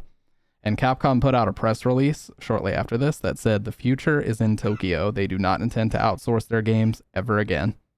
Joe Nichols, studio director. Nice to meet you, Thank you very sir. much. And Bryce Cochran, the executive producer okay? on the game. Guys, thanks for coming. Game makers everywhere think they know what they want to make all the time, and it isn't until you get Previous work before Dead Rising 4, Connect Joyride, Connect Sports Season 2, and Joyride Turbo X. Bryce Cochran was working on Halo and FIFA. Wow, now these guys know what is core to Dead Rising. Get in front of normal human beings where they start playing the game and you see what they do. And they just want to mess stuff up. They just want to go around and knock stuff around. They want to blow things up. They want to do stupid things in the game. And so it's our mission to create stupidity tools for the user. So do you guys, do you task the team with going back and playing Dead Rising 1, 2, 3, just 3, all of them, 1? Like, is there one you kind of want to, of the 3 games, is there one in particular you want to kind of point the team to with this game to say, let's kind of look more here and build off this? For us, I think we were really looking at our roots and going back to 1. But That's the correct answer, by the way. Oh, yes. great. By the way, that's kind of an insult for him to say that's the correct answer because Capcom Vancouver made 2 and 3, so he just straight up said 2 and 3 are shit. Yes, you should have been looking at the one that Capcom Vancouver didn't make. That's kind of a Chad thing to say, actually. You kicking me? But 1, we really wanted to go back to our roots. We were bringing Frank back. It's the 10th anniversary, and we really wanted to recapture the original magic and bring it up to the level the game systems can do now. So how important is going to be the like one big thing about Dead Rising is you see a lot of like people you have to go save and join your party. Are we going to see more of that in this one? Yep, and it's better. I mean, it's not like I'm making the perfect game, right? It's better because before you'd help a survivor and they go, thanks. You just take off. It's like, well, that was worth it. Yeah. Now, when you help survivors, they drop loot. Oh, they wow. drop Okay. stuff for you, and sometimes it's amazing stuff. Sometimes they have a combo weapon in their jacket. In terms of the food, we've streamlined that, It's too. so because fucking we've done it laggy, where too. You can go, you pick up the food and instantly put it into a separate inventory, and then you have all your little crosses on the bottom. Yeah. And then when you need to hit food, down on the D-pad, bam, fill it up. Foods You are just still see instant the health animation packs. of doing it, but you don't have to go and spend time to prepare the food. Oh, man. Because we found people really didn't like that. It's not actually fun rummaging through your backpack trying to find a cheeseburger while you're trying to save humanity while zombies are attacking you. You want that part to be fast. Also, the psychos are different this time around. You don't call them psychos anymore, right? Yeah, you know what? The last game and working with our partners at Microsoft, making sure that that we were listening to what people were saying. Anytime they start referencing working with our partners, they're trying to absolve themselves of a decision they've made and try to point the blame somewhere else. It's not our fault. It's because we worked with our partners at Microsoft to see what people wanted. Working with our partners at Microsoft, making sure that that we were listening to what people were saying. You always want to make sure that the characters feel like they belong in the world, and because we spent so much more time working on the story in this game, we wanted all of these psychos, characters, what do you want to call them, to feel like they lived in the world and not be placed in there because it's a video game. It's not even to the level of DMC Devil May Cry where the game was good, just the fan outcry for the change in story outweighed how good the gameplay actually was. Yeah, I mean, it's Ninja Theory. I loved DMC Devil May Cry. That game was highly polished. The music is fucking awesome. It still looks great. I have DMC Definitive Edition right the fuck here, and I intend on streaming it someday. But yeah, that game got a lot of unnecessary hate because of the character and story changes, like just ludicrous stuff, man. Ludicrous. It got like 0s and 1s out of 10 on Metacritic. Like, you motherfuckers don't even know what a 0 out of 10 game is. That shit has to be broken. And people still have this asinine opinion that Devil May Cry 2 is better when Devil May Cry 2 again is barely functional. So, no fucking way. Yeah, they did change Dante quite a bit, but he's supposed to be young and naive in that. It's kind of an origin story. So he's young and naive. He's got the dark hair. By the end of the game, he's more mature and he has the white hair. But people didn't play it to find out that part. So. Bring it, weirdo! Similar to the psychopaths of the previous Dead Rising games, the Maniacs are tough survivors who went nuts during the outbreak. They're optional encounters you'll find in the game. And Yeah, you yeah, it need to did. find some clues before you can fight them. But once you do, prepare yourself for a battle. These deranged survivors have minions and lots of health. You'll need every advantage you can get in this fight. One of the complaints people have online is the voice actor. Yep. The voice changed. Why? So, you know what, we did a lot of research, and we wanted to make Frank a little bit more mature. Because like I said, Frank's in his 50s now. And so we did a lot of casting. And I do want to say that TJ was great. I mean, TJ, he did a great job for Frank, and we love the work that he did for us. Let's be clear. The reason why he said any of this is because TJ probably wanted more money than they were willing to pay. That's the reason why. If you want to know why Terrence J. Rotolo did not return as Frank West, that's why. He probably wanted more money than they were willing to pay. and the other guy was willing to take the cut. But talking to a lot of the fans, they wanted to see where Frank was going to go and how is he going to mature and how is his story going to change. And so we went with someone new, and everyone that plays the game loves what Frank has become. They love his dialogue. The chemistry between Frank and all the new people and the survivors is amazing. Yeah, I liked it. I liked it as well. I thought the story was great. It did have some cringe dialogue, but every video game has cringe dialogue here and there. So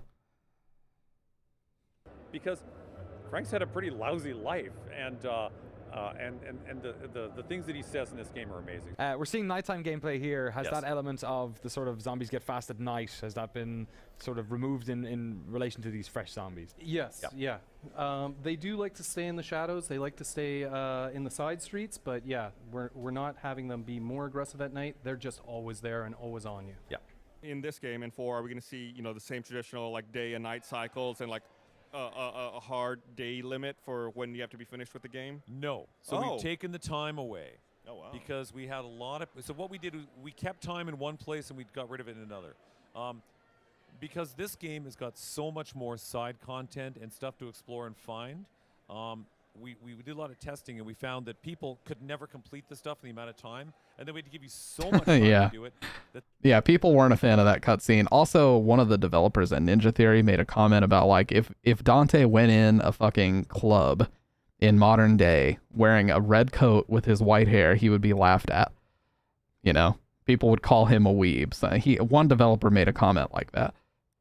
And people went nuts. They were like, fuck you, your game fucking sucks. And they were mad. They were seething because he made that comment. Time meant nothing. One of the wonderfully unique things about the first game was the time constraints and whatnot, and obviously Zombrex in the second game. Right. A lot of that was sort of like left by the wayside. I mean, there was elements of it in 3. Are you going to reintroduce some of that into Dead Rising 4? We're not doing time elements in this right now, and there is no cure currently in this game. Right. We wanted to really allow players to explore our world more than they've been able to in the past. With the time element in there, you weren't able to go into every store and look everywhere. We do a lot of user research. Yeah, We you send were. A ton of research You had plenty out. of time. We do a lot of Q&A with people, and we found... That's literally not true. You guys have been watching me play Dead Rising 1, and I've had plenty of time to explore every plaza and every store. When there's big gaps in time between story missions, I've had plenty of time to go do that shit. Whatever I want to go do. That's just not true. The devs were actually able to laugh at themselves. Yeah, I thought it was great too. I think people way overreacted to that shit. I still think to this day it's a great game. Found out that people, it was okay. Some people really liked it, but more people didn't like it because they wanted to be able to go, you know what? You ended my game and I was so close and I don't want to have to go do that all again. Right. You know, they didn't want to have that pressure.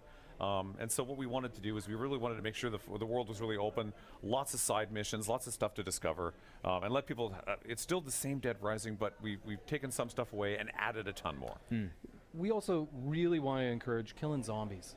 Yeah, and if you're under a time constraint and you see that big group of zombies and you're like, oh, I want to do it, but sometimes you can't. We want to let the players just go to town on as many zombies as possible. Always ends up being a thing for me where I'm like, I'm running low on time, and I'm like, I've got 2 survivors, like I got to pick one of the 2, and it's like, well, not getting a perfect run this time, all right. Yeah. It's like, And then people say, oh, I could just go play it again. yeah. People don't want to play it again to get that one other thing. Yeah. So that's cool. I like that. I appreciate that you guys you're listening to feedback from the gamers. and yeah, stuff. you know what the game. You know, The we get a lot of gamers? feedback. Oh, no. Of course, we can't respond to everything, but we really try to at least acknowledge that. We get a lot of it. Yeah, and the music. And I it's love the important because music. People who play our games, they're who we're making the game for. So we have to please the most people that we can. Yeah. We will try any crazy idea as long as it's going to be fun, right?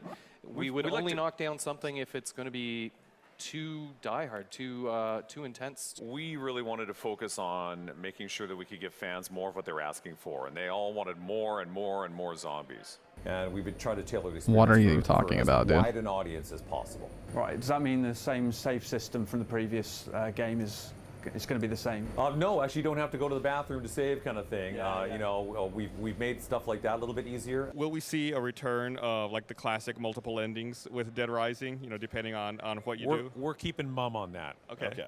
We're going back to our roots. We brought back Frank West, which is a huge fan favorite, and our fans have been asking us to bring him back. And we're also going back to the roots. We're big fans of the game ourselves at the studio, and so we wanted to make sure that we're honoring What the hell am I Dead looking Rising at? and where it comes from. It is the 10th year anniversary of our game, and we wanted to go back to our roots. Dead Rising 4 is better, it's faster, it looks amazing. We have more zombies, more ways to kill them, more combo vehicles, a whole new mystery to solve. We brought back our favorite character, Frank, and we still maintain what was really core to Dead Rising. I think fans are gonna love it. This compilation right here made me so excited to play the game. Just appreciate right here the excellence in the video editing. It's so great.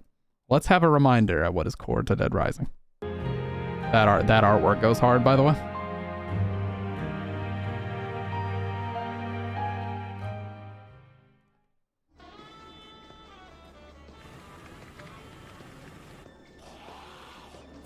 Something is horribly wrong in the small town of Willamette. The mall has become the breeding ground of unspeakable mayhem. As veteran photojournalist Frank West, you suspect a terrifying conspiracy of epic proportions. This makes me excited. You have 72 hours to uncover the story of a lifetime. The only way to survive is to grab whatever you can get your hands on.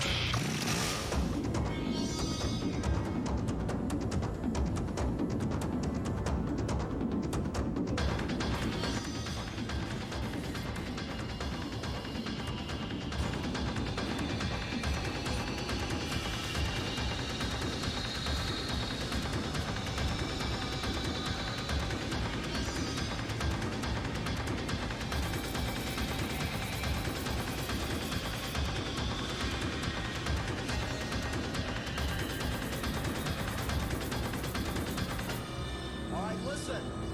Don't forget to come back for me. As long as you're not dead, Fred. It's Frank. Frank West. Remember that name, because the whole world's going I can just pop the albums in Spotify and listen to the entire shit all day. Yeah, I love the DMC soundtrack. I'll play it. One of my favorites from it here in a sec. to know it in 3 days.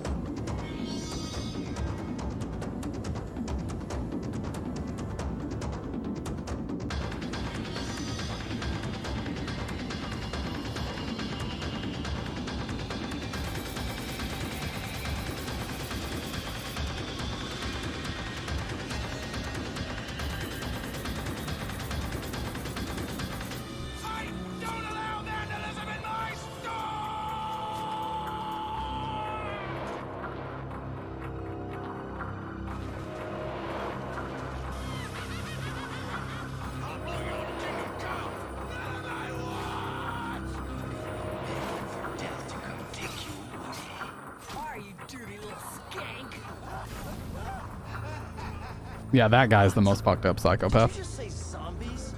Take a look out there. If those ain't zombies, what would you call them?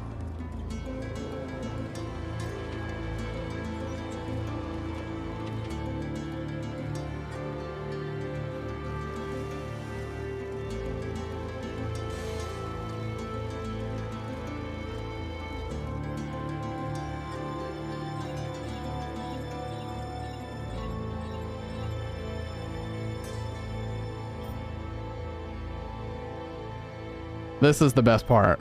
This is the best part when he shows exactly what you can do to give limited time and let people have freedom. There you go.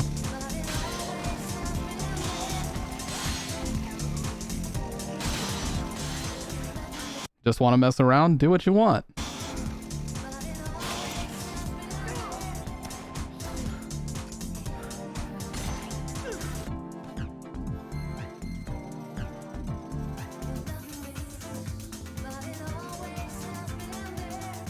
Practice before the real deal.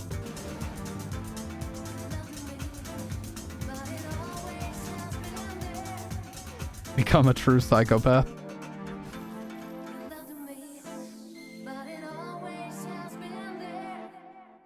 Here is it's just a restaurant. It's a nice restaurant.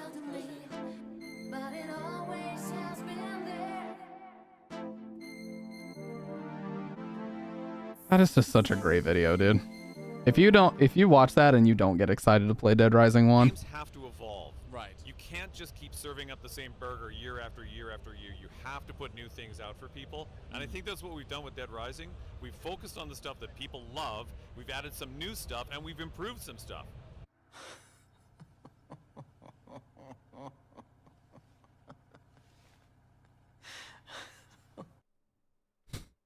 That's just such a great video, dude. Oh, sorry.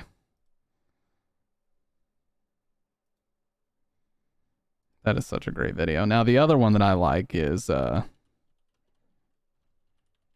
No Redemption. This is the one I like.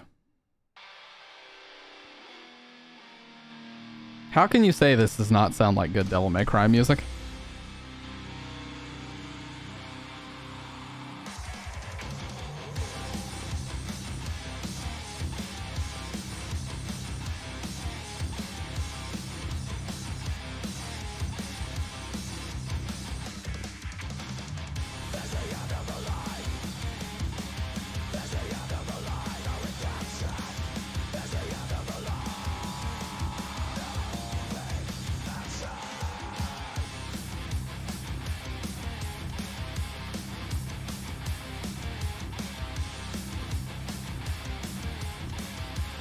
There's Never Surrender as well. This is the main battle theme.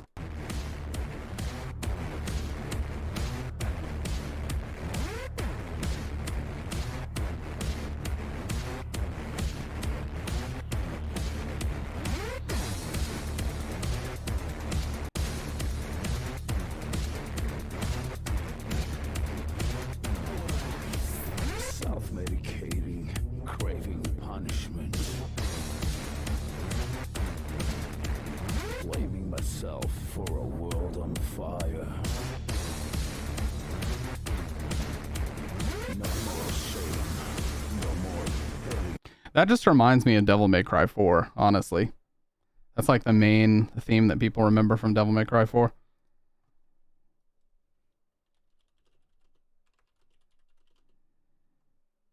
The time has come, yes. Everybody remembers. This sounds just like that.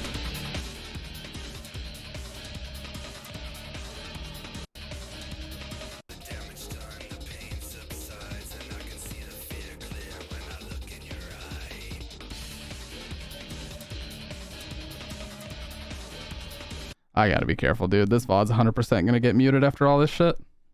Because Combat Christ released the soundtrack as a separate CD, so I probably already have been, maybe not DMCA'd, but I probably already got the VOD muted doing that. You hate to see it.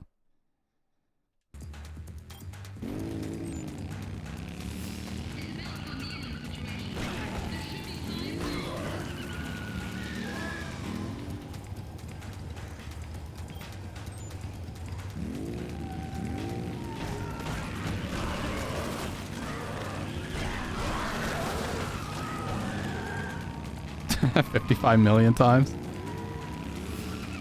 That's definitely true.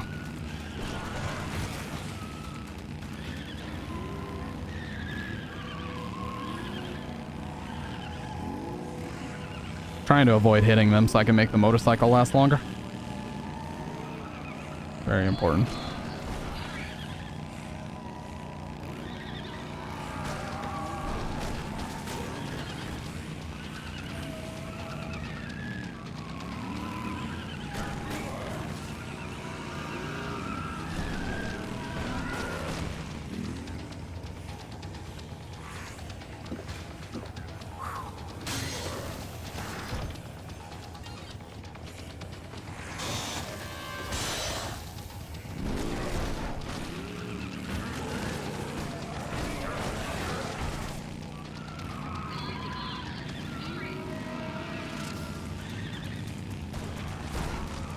That was some fucking bobbing and weaving right there.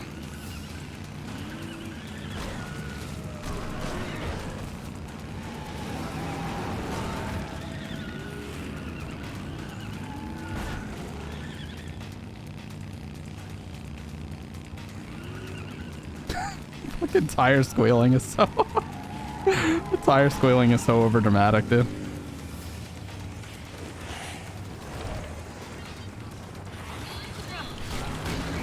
Oh, dear God.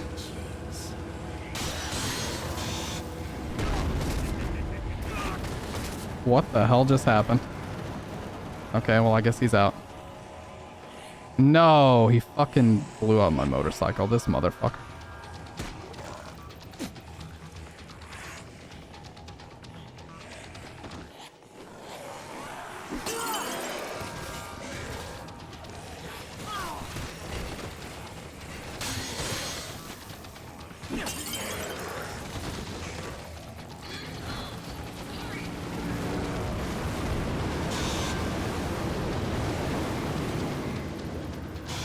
Got him, bitch. Get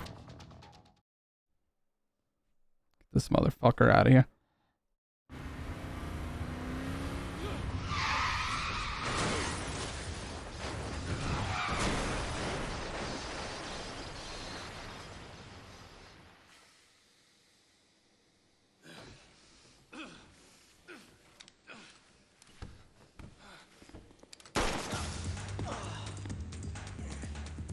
Freeze! Shit! I'm gonna go after him. You get those bombs outside, Frank.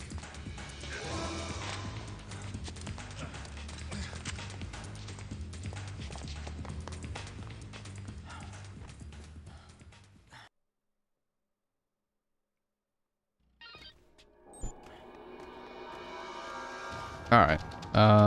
Yeah, we gotta run on foot now because he destroyed our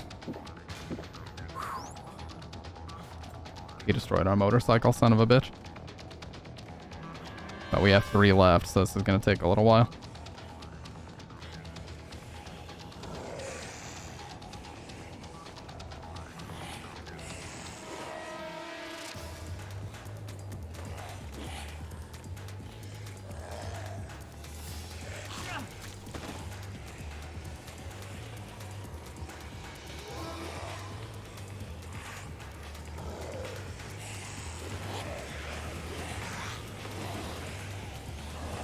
Yeah, that was pretty good movement there. Jumping is kind of broken.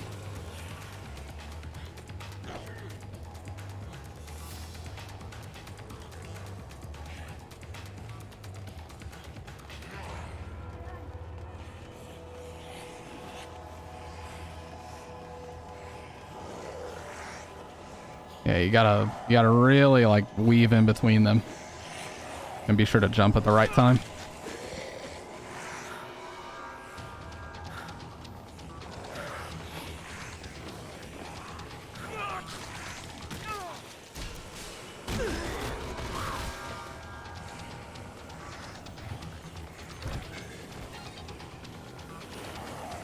Oh god, okay.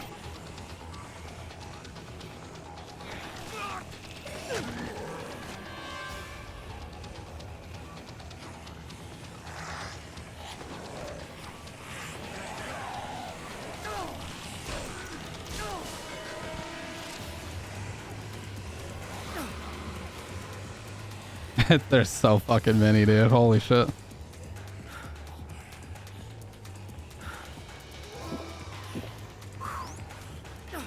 Okay.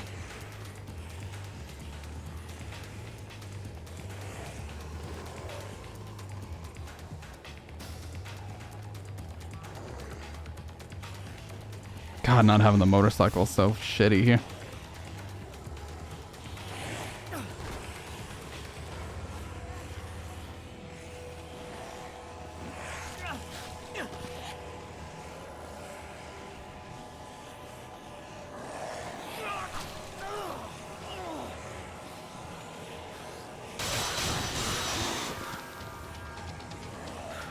There's a queen, I need that.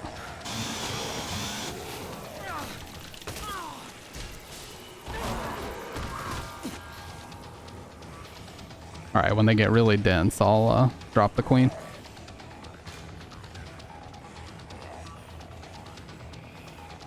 If I can barely make it through. Here's a second queen, I'll grab this one too.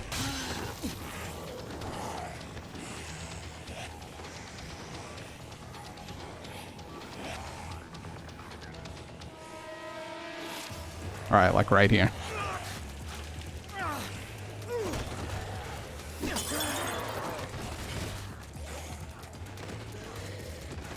And then we'll drop one here as well.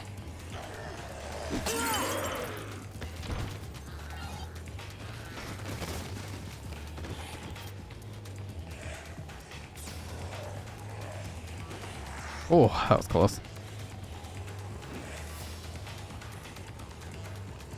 Oh. Give me that shit. Really? What an asshole. I know. Oh, what an ass.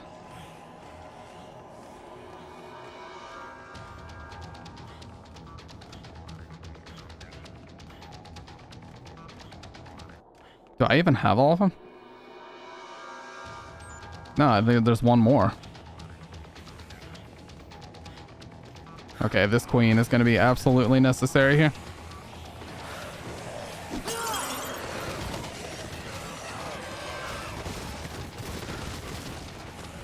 Oh my god. Here, let's do this.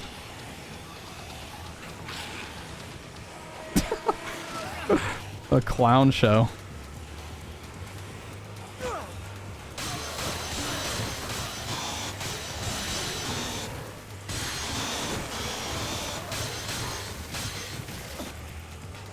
Alright.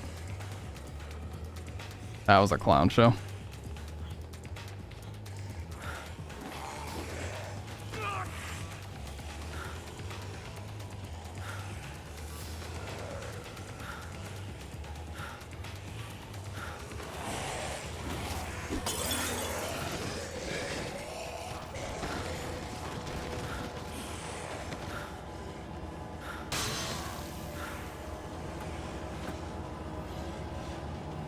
Wait, is there? Yeah, it's over here.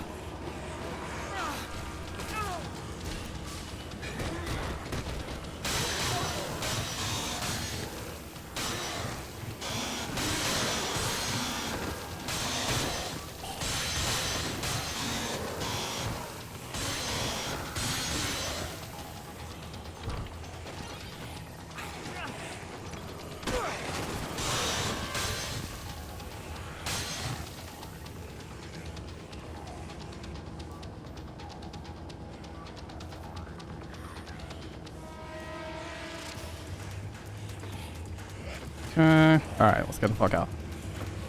That was so much more stressful than it needed to be.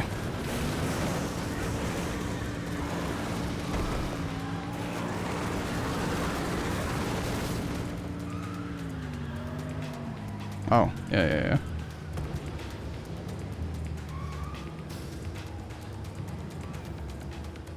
It's so hard to fucking turn this around. Alright.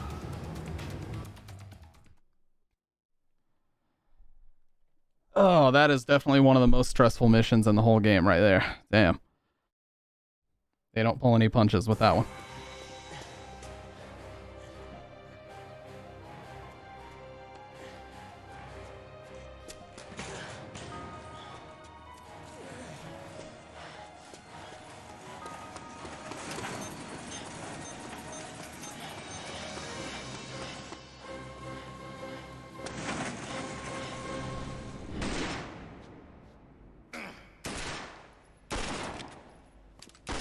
We got rid of your bombs.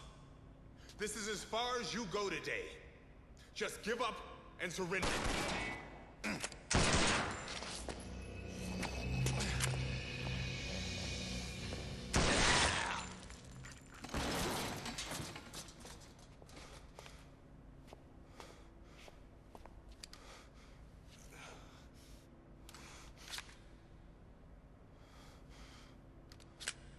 It's like 28 days later how the dad gets infected.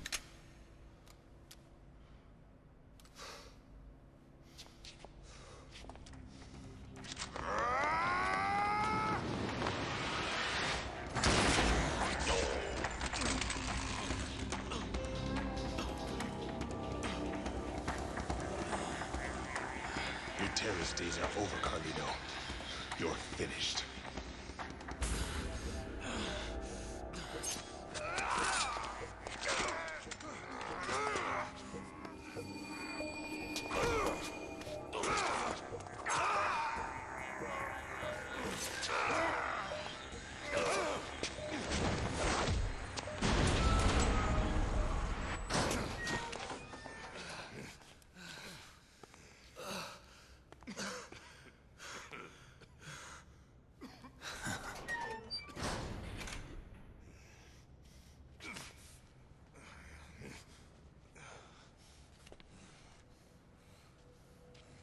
Yeah, we're gonna go back to where he is.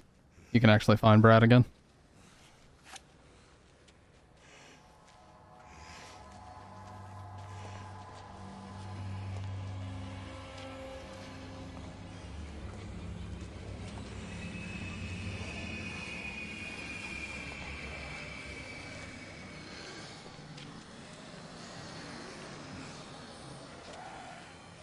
Well, shit.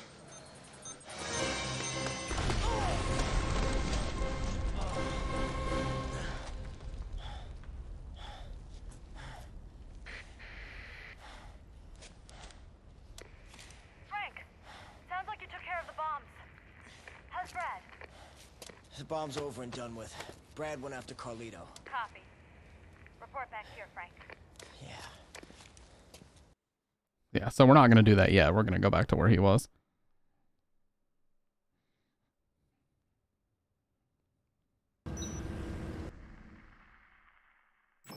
Oh. Alright, 5 p.m. So pretty close, but we're gonna head back. I'm actually gonna take this car in there though. Just because it's easier to maneuver.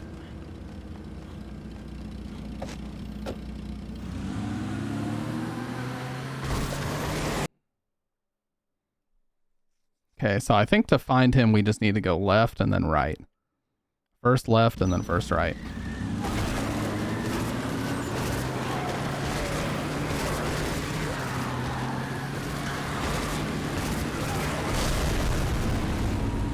Nope.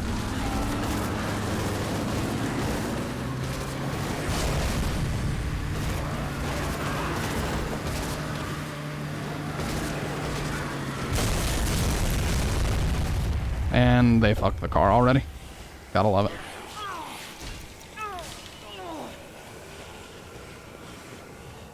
I might actually die in here.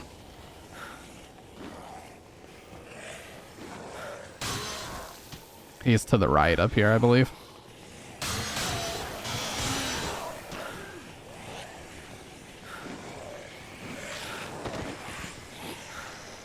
Yeah, there he is.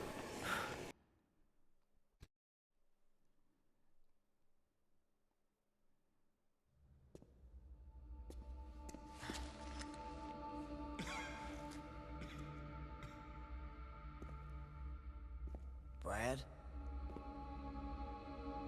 Brad? Frank!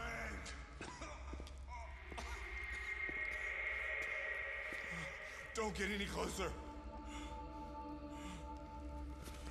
Stay away, Frank. Don't get near me. What's the matter, Brad? Are you hurt? I'm coming over there, Brad. We'll go back together. If you're hurt, we'll patch you up. This is really fucked up.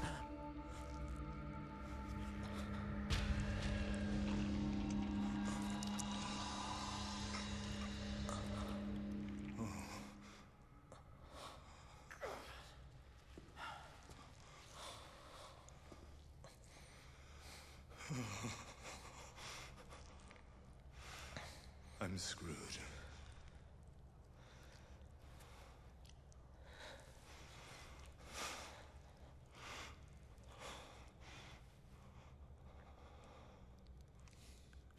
It doesn't hurt. Not even a little.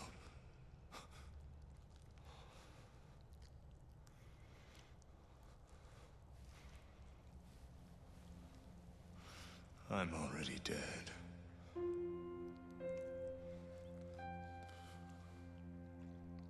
Frank.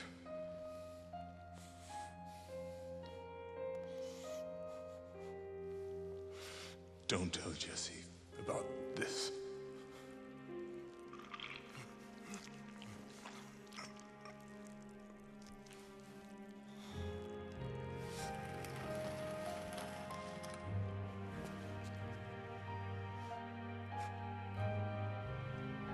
I did get this picture last playthrough, so we don't need this, but we are going to have to get the one of, well, Snuff Shot B, we'll call it.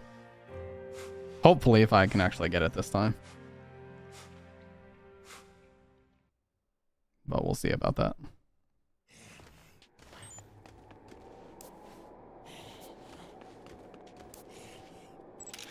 Perfect.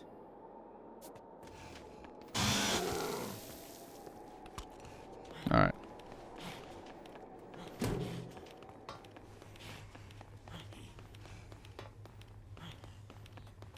Yeah, so here's the maintenance tunnel key, which I definitely did not get last time.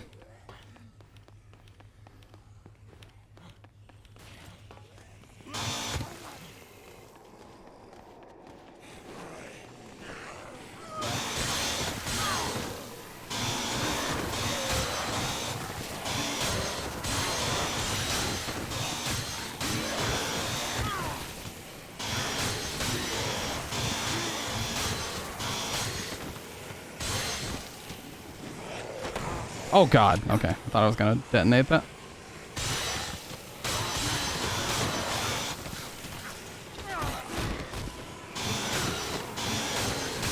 Alright, we cannot fuck around anymore. I've got to get the fuck out of here.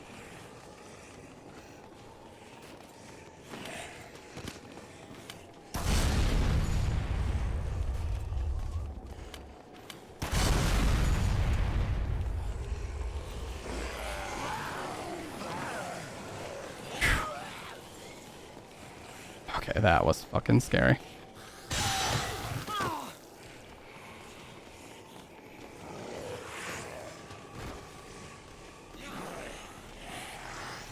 Oh my god, I was like, please hit the loading zone. Oh, why do I unnecessarily stress myself out so much, man? Alright. Now we're just gonna get the fuck out of here. So we can grab some healing.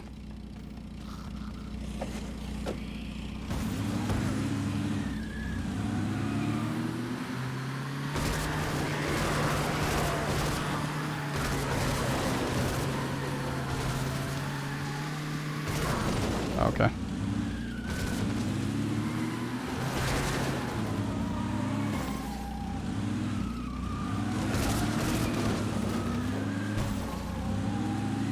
It's so tough to drive.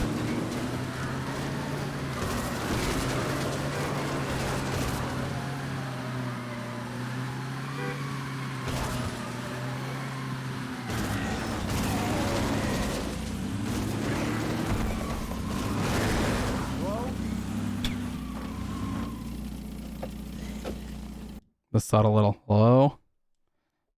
All right, chips right here, and then a bunch of healing up the stairs, and then we'll run back. Gotta make sure I don't get grabbed right the fuck here, though. Chips. Okay, that was...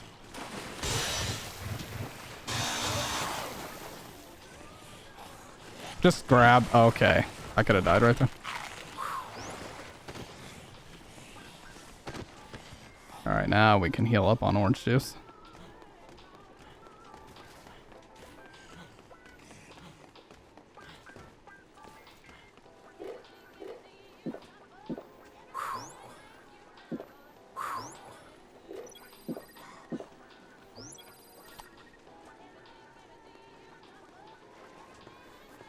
She really trusts you. You should get back to the security room and check on her.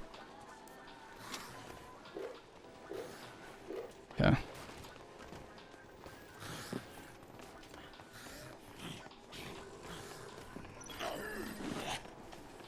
This Paul guy says he has something he wants to give you. Next time you're back to the security room, be sure to talk to him.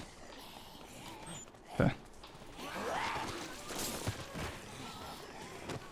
Huh. Paul's present. Yeah, we gotta hurry.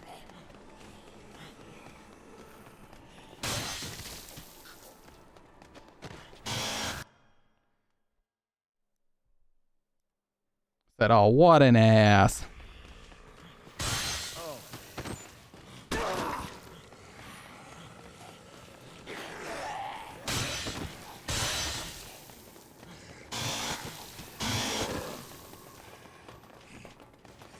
Actually, I think while we're here, I can change into the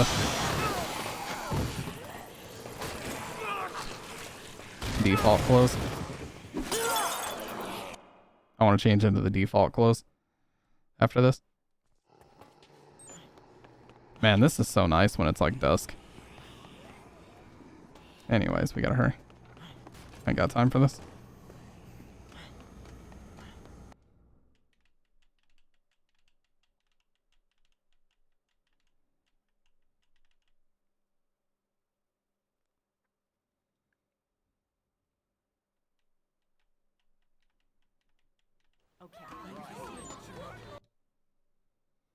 Yeah, I think Jesse just kind of doesn't ask about it anymore after this. As soon as Brad gets his hands on that terrorist, I guess it'll be case closed, huh? Oh. You know of anything else he could be planning? No. Nothing but the bombs. He's got his computer hidden away. I'm sure there's plenty of information on it. Can you take me there? To his hideout? Leave it to me.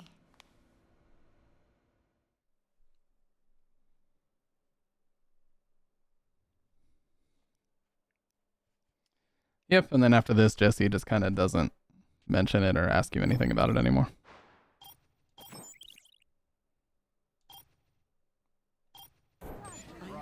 Oh yeah, let's talk to Paul. He's in here, I believe. Mr. West, over here. I heard you had something for me. Yeah, first I need you to promise something. We're getting out of here on a helicopter soon, right? Then we'll be free, won't we? Where are you going with this? I'm not really the type of guy to do something like that, like what I did. If word of this got out once we were on the outside, that would suck. I want you to keep your mouth shut about it. If you do, I'll give you something really cool. You promise to keep it a secret, right? Right. You just want me to keep my mouth shut? You rock, Frank. I knew you'd see things my way. Right. What do you think you're doing? Here, take this. You can have it.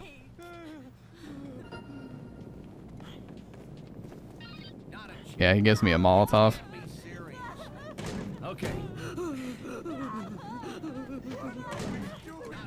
Doesn't end up being super useful, but it's cool to have. Right. Not a chance. Yeah, so we're gonna have to go to north. Gotcha. All right, you guys. Again, I'm sorry for these shorter streams lately. I'll be able to do longer streams on Saturday nights, Monday nights, and Tuesday nights, but you know, I got to keep it around the 4-hour area, or I'll have to start earlier to get a little bit longer streams in, because I do have to work super fucking early in the morning. But either way, appreciate everybody hanging out. Fucking really fun tonight. I had a blast as always. We should have more than enough time to finish this game the next time, and then we'll move on to something else. But either way, hope you guys have a great rest of the night, and I will talk to you tonight. Goodbye.